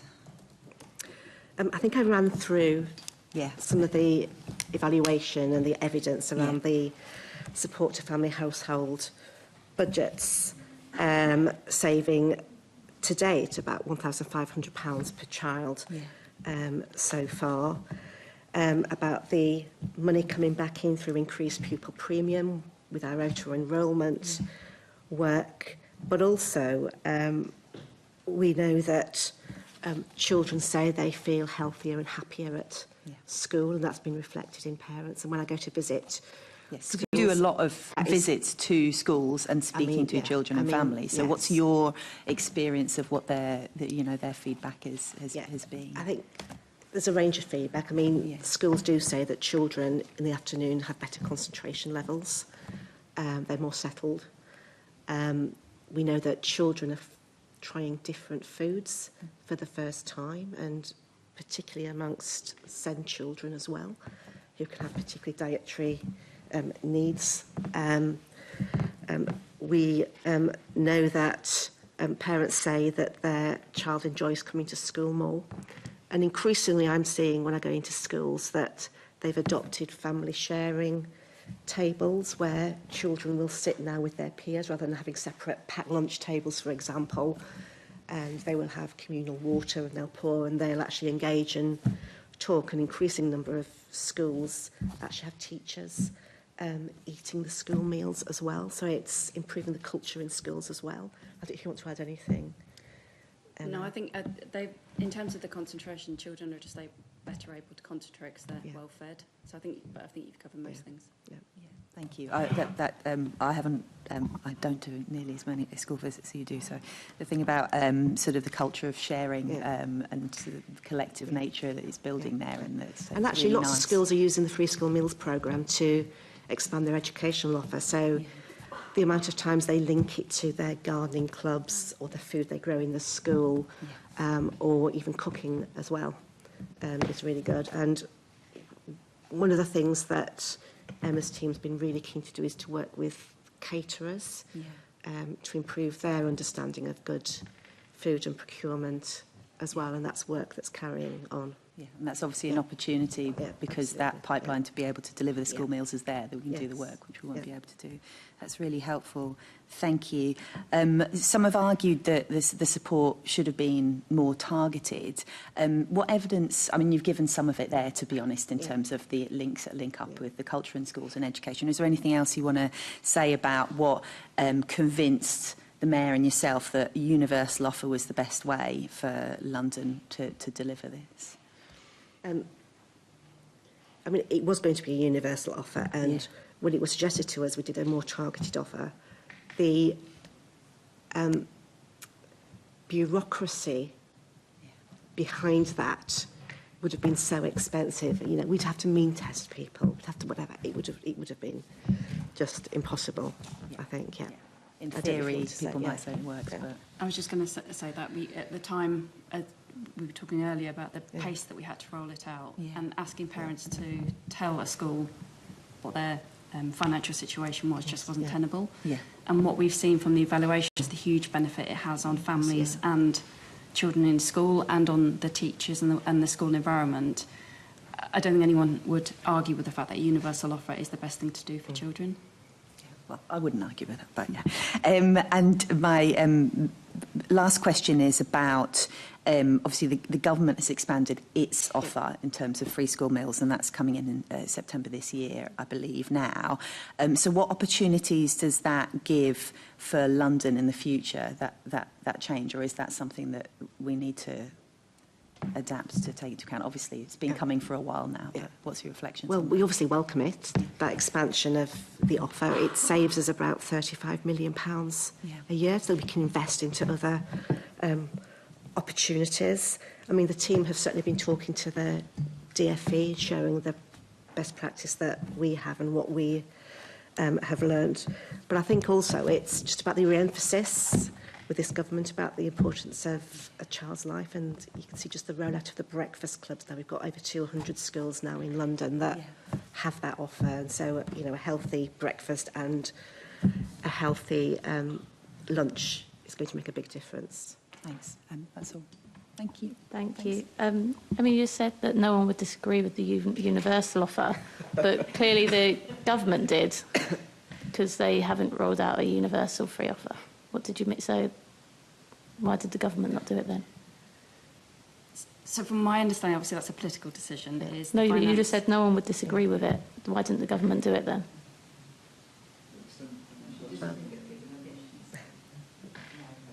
I'm not sure Emma can answer that. It was Emma. Emma said it. Emma said it though. That's why I'm asking Emma. Emma, you said no one would disagree with a universal approach. But clearly, the government did because they didn't do it. I think they've recognised the importance of free school. No. Why did they not do it? Like, but did they recognise it wasn't a good decision then? I think it was a financial decision why they couldn't do it. Right. So I think that's an important point to make, isn't it? Is that there is a financial cost, and that when you do that, for example, here, we still don't have a funding stream for free school meals. Is that something, Joe, that you think we'll get this year? Well, a settled funding stream for free school meals? Manifesto promise, and it's been the budget is there every year. I'll be We signing don't have off a settled fund. We don't have a settled funding budget. It relies on business rates reserves. Yeah. If the business rates were lost, there isn't something to back it up there. But it's in the but it'll go through the budget process and it'll be funded. So can we make? So have you? Do you want us to make sure that there's an actual budgetary process for this, where it can be funded each and every year, instead of waiting for the business rates that come in that are over what we expect? No, it is, and I think the decision for this next financial year will be going to the Mayor soon to sign off. So But you know where the funding comes from budget. currently, don't you? Yes. So you know that it's when we get more business rates than we expect. Can you add anything to that? I don't think. I mean, it's budgeted for. It's in the budget papers that were published. So when we get more business rates than we expect, that business rates can be offloaded into free school meals. Assembly Member Georgie. I think, I think to work through this, it is true to say that there is no permanent funding stream, but it is also true to say the Mayor will fund it every year. Absolutely. Right, yes. okay, so we'll get past that point. Yeah. But, you know, there's no allocated funding pot for it, but it will be funded every year. I think that's an accurate assessment. Yes. Right, okay.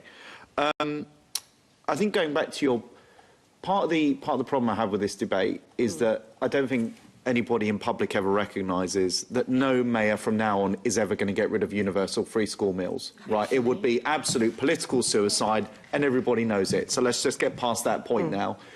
So then I asked myself, Assembly Member TikTok doesn't need to get involved, but I'm talking directly to you, Madam Deputy Mayor.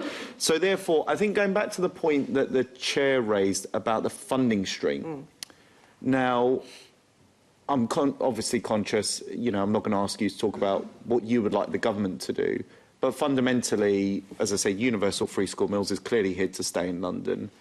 And therefore, has there ever been a discussion for funding centrally for our scheme in London, and perhaps the government can use that as a sort of a litmus test as to how popular it could be across the country? Could you talk to? Yeah. We shared every piece of information, every evaluation with the government. I do think there was a role to play in the expansion, because they recognised the impact that we've been able to have by having a further expanded offer. And it was since then the government has expanded it. They've also increased their price per meal, which was based on, we came and demonstrated the impact that we were having. We've got a higher price per meal than government does. So I think there's a lot of learning that we've shared with the government. They have listened, which we can see from the expansion and the changes that they've made. I hear that. Yeah. Thank you. So But we've also got, obviously, Wales and Scotland have also introduced, so there will be lots of evidence from that as well. no, I guess the point I'm trying to get to is, you know, as I say, this current mayor, and I suspect, as I said from the beginning, every future mayor will continue. I thought you this. promised. Pardon? I thought you promised every future mayor would.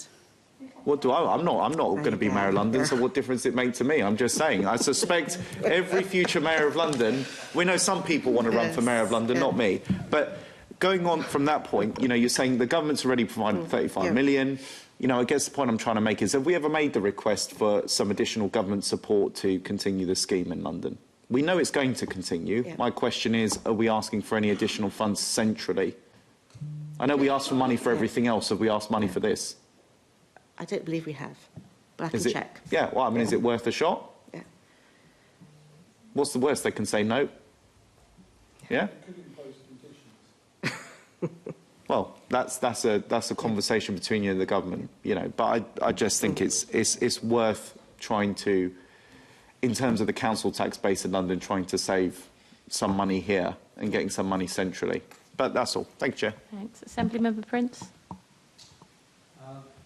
No, I don't think I've got anything to add to all that. Assembly Member Bakari. Yeah, I mean, the reason I kind of delayed my question was that the question that I wanted to ask was about funding during the holidays for holiday hunger, and that money was actually saved from the budget from National Free School Meals. That was the 10 million saving. And I asked the Mayor at the time about directing some money towards holiday hunger, and he said that, you know, it was too early to say. So have you made any assessment yet about how we can, you know, support holiday hunger within your role as well? Well, the Holiday Hope scheme does But are do you using that. that budget that's been saved? Yeah, I mean, it's not a direct from one budget to another, but if I could say that, I said earlier that the expansion to those on Unionville credits saves us around over £30 million. The Mayor's announced his Youth Lates programme, which is around £30 million. So we've invested, if you like, if you want to take that, invested it back into young people and supporting them, particularly in the evenings and weekends. I mean, there was obviously a responsibility for the councils to be able to provide that support, and that's something now that you're committed to make sure that it does continue to happen, that there will be support for schools to make sure that there is support for holiday hunger support within any of the work that you do going forward. Yeah, but not in the way you said. I mean, the Holiday Hope programme aims to reach 25,000. I asked the Mayor specifically of making sure that that money could be directed towards holiday hunger because of the money that would have been saved from the £10 million from the National Free Schools programme. He wasn't against the idea.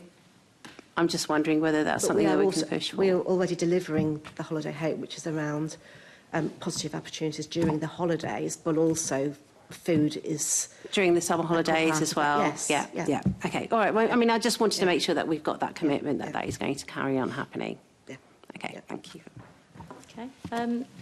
Hopefully no more questions. I think we could have you much more regularly, Joe. Everyone really wanted to ask you questions. Yeah. Sorry.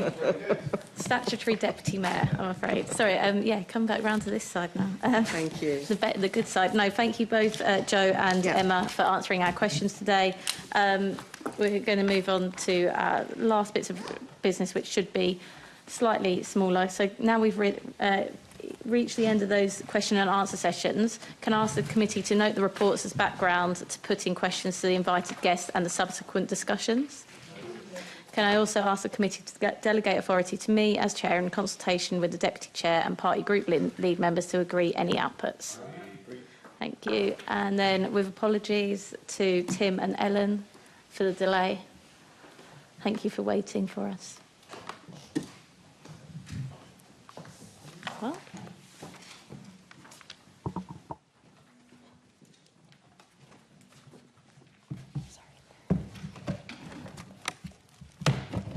So I'd like to welcome Tim Steer, the Executive Director for Housing and Land, and Ellen Storer, the Head of Specialist Housing and Services at the GLA, to present this report. I think we'll take the report as read, but I just wanted to ask, one of my concerns reading the report is with the Savings and Efficiency Programme at the moment with the GLA. Are we sure that this new funding stream will be can be relied upon in the future, and that we won't be having to lay people off in the future when we don't have the funding, when there's not this specialised funding for them to look after? Hi there. Hi, everybody.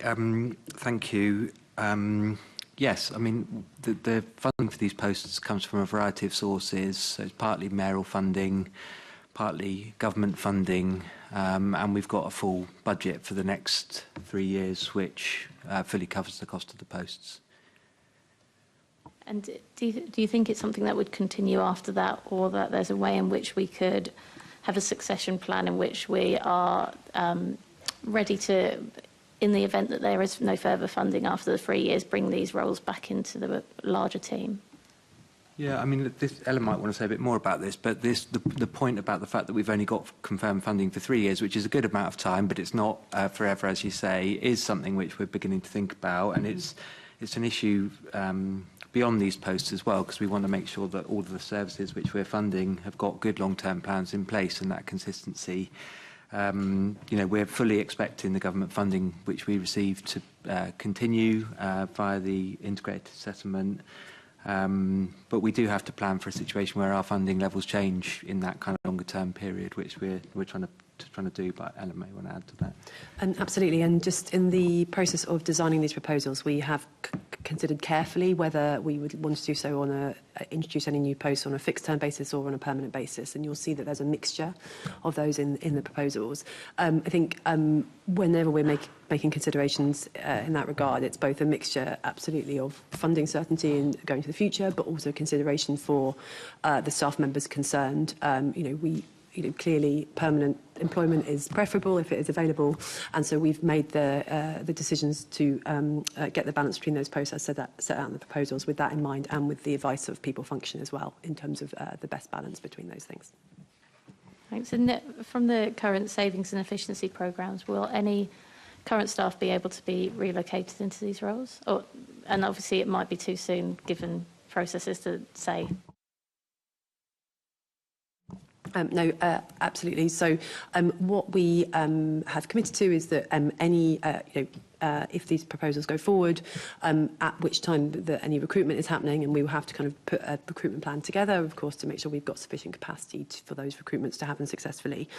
Whatever redeployment kind of process is available is in place at that time. So, for example, at the moment, it's redeployees getting kind of access to opportunities first before others members of staff. We will obviously follow that process. And we've already recently welcomed a number of redeployees into the team through kind of wider vacancies. So definitely looking to support the wider organisation in any way we can.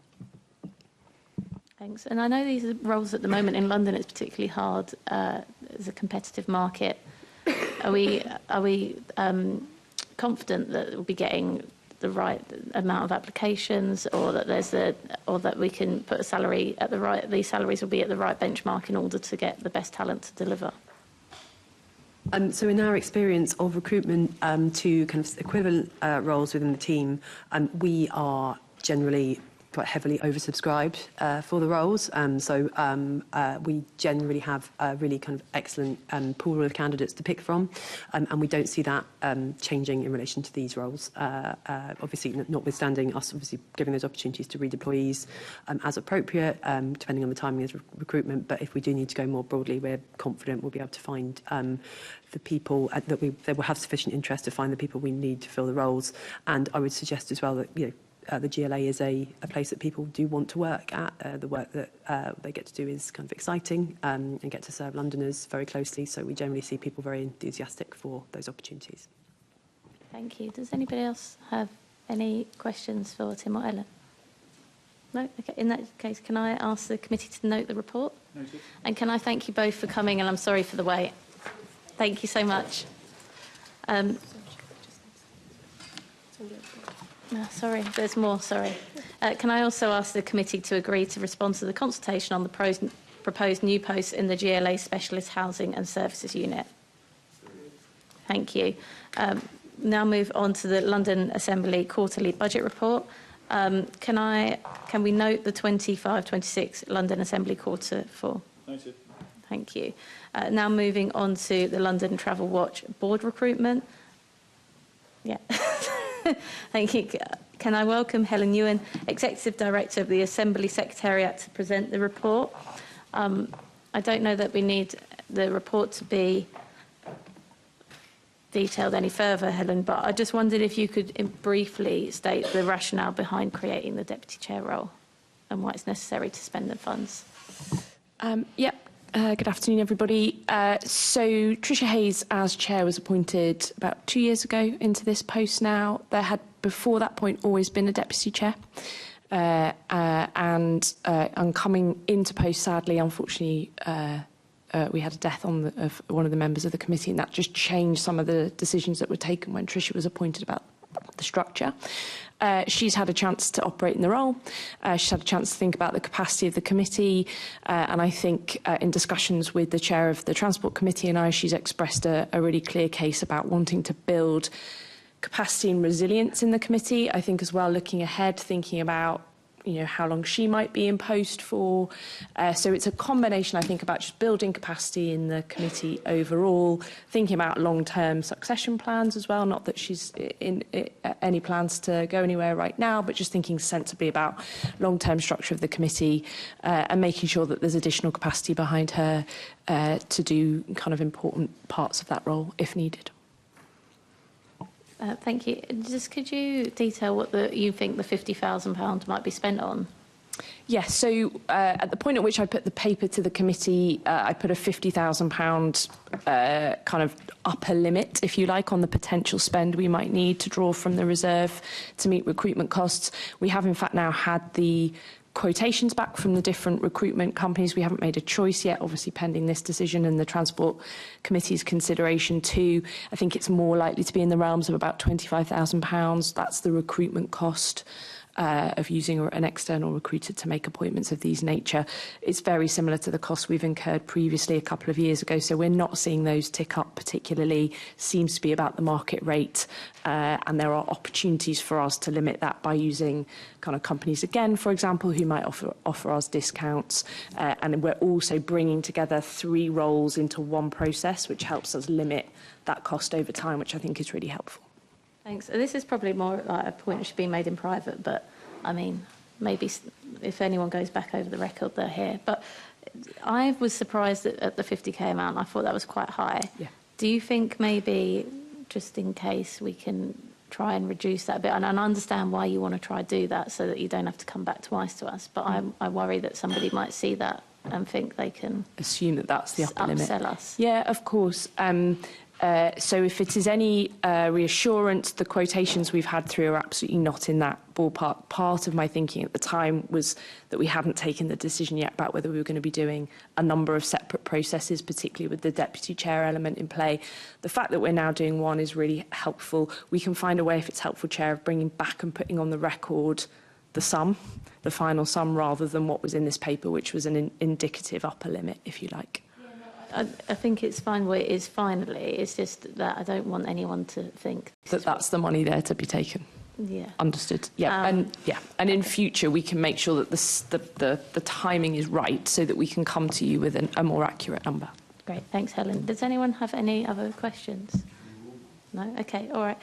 Can we note that? Can we agree the following recommendations: to authorise the chief officer or the person they delegate authority to engage an external recruitment agency to support the Assembly with the forthcoming London Travel Watch Board recruitment exercise up to a maximum value of £50,000, but not £50,000, and make necessary arrangements and associated decisions up to the final stage of recruitment, where shortlisted candidates will be interviewed and an appointment made in liaison with the Transport Committee party group lead members. Is that agreed?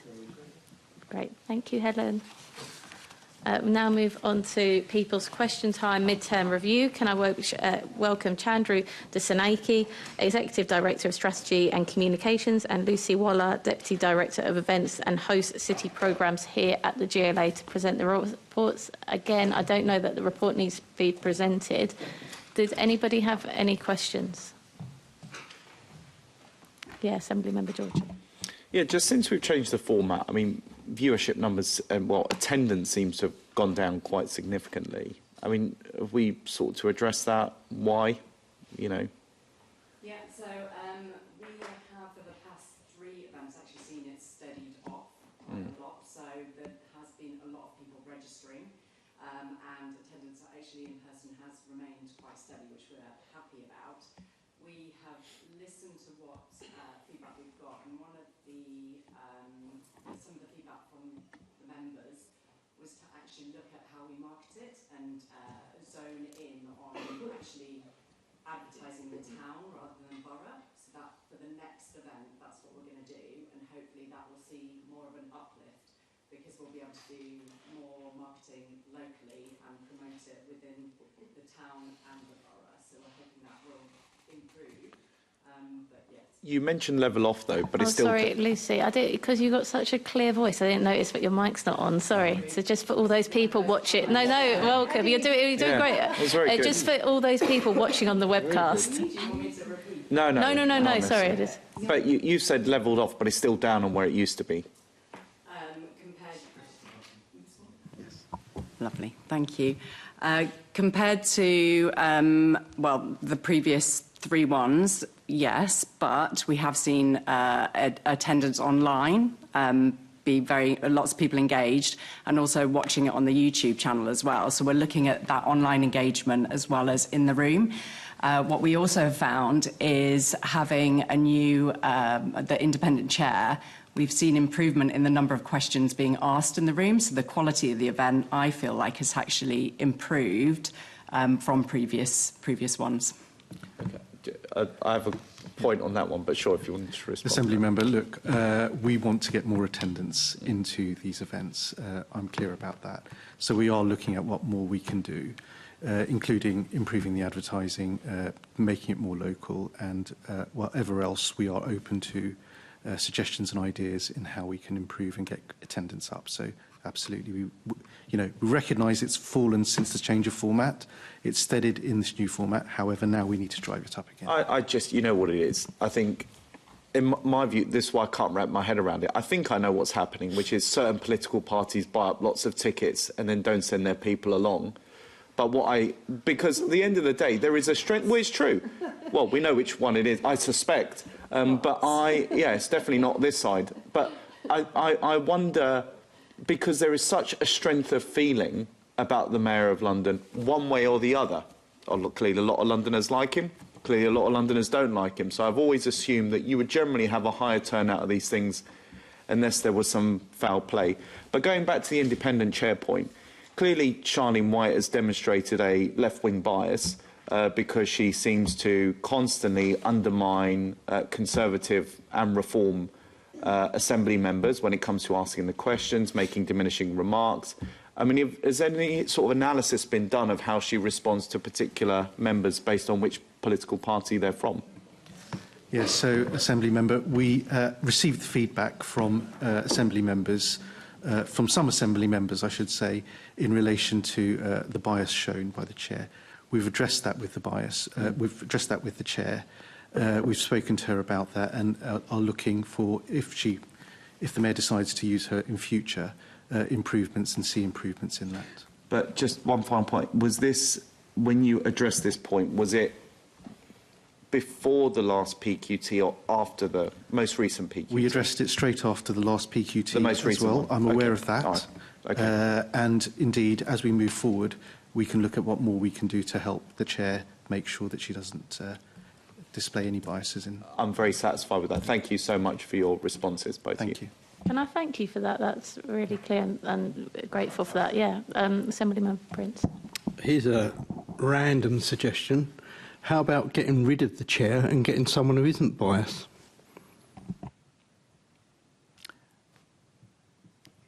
As you've accepted that she is biased, get rid of her. No, Assembly Member, sorry, apologies. I must correct the record. What I said, and apologies if I got it wrong, I understand that some Assembly members indicated that there was bias in the Chair. I didn't reflect my opinion on the matter. No, I'll let you off the hook there, but you get the drift. If there's a number of parties that think that the Chair is biased, then there is some argument on that, and I think that proves the point that we need a different Chair, someone who is seen as being unbiased by all sides.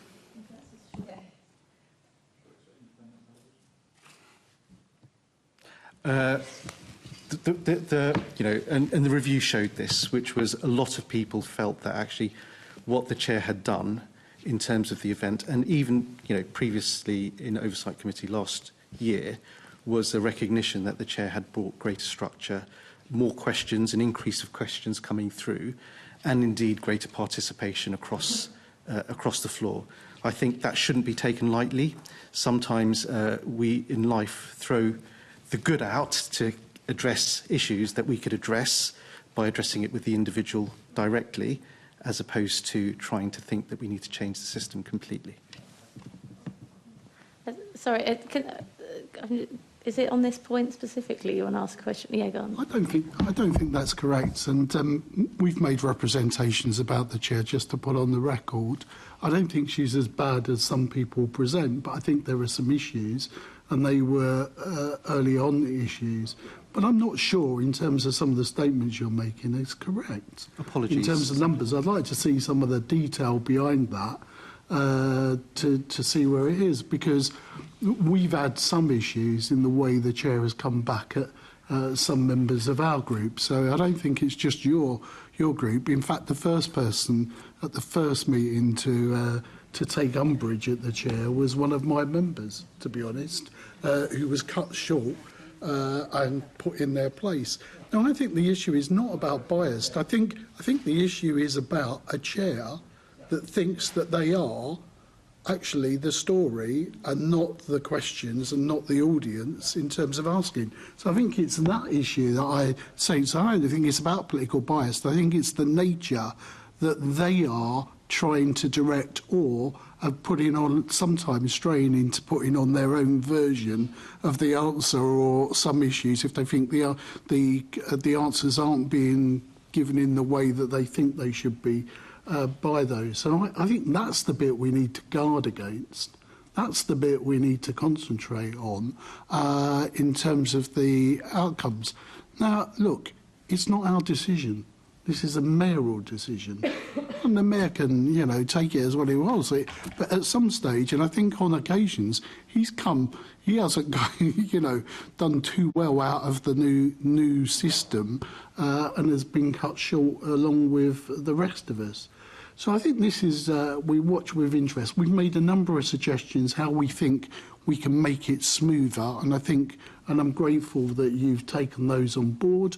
We just have to see how it goes. But, you know, we do want a better product for everybody. And I do think there is an issue about the size of the audience. And I'm pleased to hear that you're looking at the online audience. But look, let's not run away with the fairies. Participation and physical participation is important. Now, I realise not everyone can, and I want wide access to that, but we want to see an increasing numbers of attendance, to be honest, and to see where we can. I look forward to seeing if it does improve in terms of the way that you've outlined. Thank you, Assembly Member. I agree with all of that. Right. Thank you. Assembly Member Bakari. Thank you. I think the importance of having an independent chair is the most important position that we need to kind of keep a hold of. The fact that this person is not political, it doesn't belong to a political party, and therefore that has to be the primary objective of this. But I think there was a concern that previously, when we've had chairs, they have been members of the Assembly and they knew about the Assembly. They knew who were chairs, they knew who were in committees, they knew specialisms of those particular Assembly members. Has that been approached with the chair to make sure that they're fully briefed about who is on committees, or who's chairing which committees, who's done a report on whatever, so that they've got a real good understanding of where to go to if there is a particular question, for example, on transport or economy, etc. Yes, Assembly Member, and we work very closely with the Secretariat on that, both leading into the day, briefing the chair, and on the day as well, to make sure that the chair is aware of who has an interest and who has relevant experience in different areas. You know, if we can get that better, we will. And we're constantly reviewing our processes and working with the chair and the Secretariat to make sure that gets better. I'm really pleased that the recommendation on going to a town, not the boroughs, picked up. Is there anything around when people get their tickets as well, and the actual location? Yeah, I'll at least come in on that, but that's an interesting one because it addresses a point that Assembly Member Alessandro raised earlier, which was we don't, as my understanding is correct, and you can correct me if I'm wrong, we don't restrict the number of people that can apply for tickets. So any number of people can apply for tickets.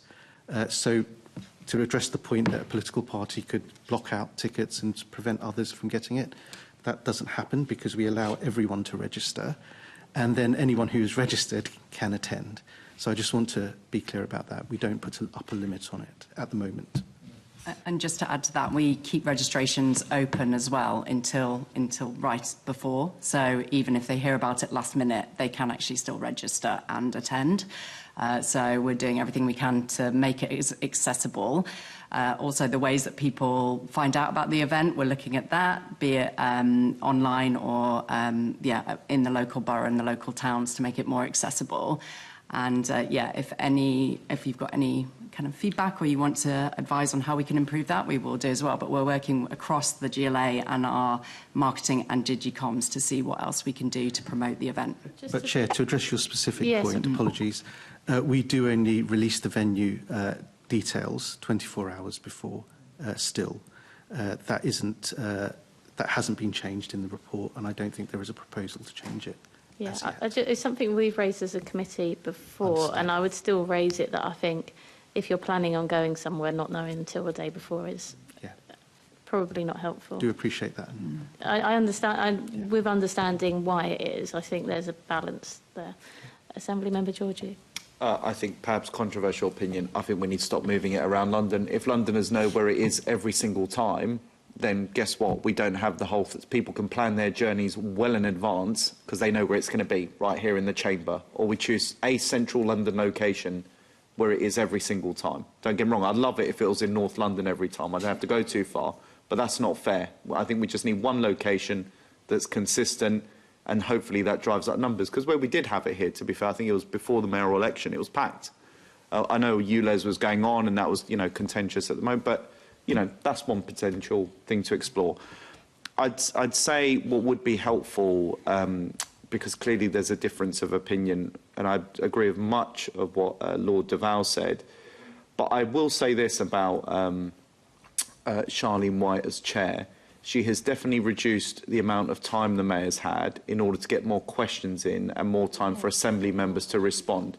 So I know he wasn't saying that, contradicting that view, but I think it would be helpful if you look at what it was like without Charlene and what it's been post-Charlene, just the number of questions, amount of assembly member time, because, the mayor has lots of opportunities to run down the clock. He can do it at mayor's question time, could do it at the State of London debate, but people's question time is the only real public format where assembly members have the same portion of time as the mayor does. So just worth getting those stats, I think. Yeah, I think the team have done that analysis. I think if I'm going off memory, it's about 20% more questions, 25% more questions being asked. But assembly member response time? Response time has been shortened across the board, I think. But we need to get that analysis. I don't know. It feels like we've been given longer. Is that to right? be fair? Listen. Trust me. I don't want to compliment Charlene given how she's treated me, but I will say this: it does feel like we've had longer and also repeated opportunities to respond as well. Yeah. So it might be worth looking into. I'll look into it. I'll look into it. Absolutely. Thank you. I do think, just to come back to it, it might be important to us, but I think the raising of public questions and the amount of that's the important figure. So if that raises, then it's I 25% more. Yeah, I think that is the important figure, really. As much as it might upset some of us, that's the important figure to raise. I just had one final question on the numbers. When we're looking at attendance figures, does that include deputy mayors and GLA officers?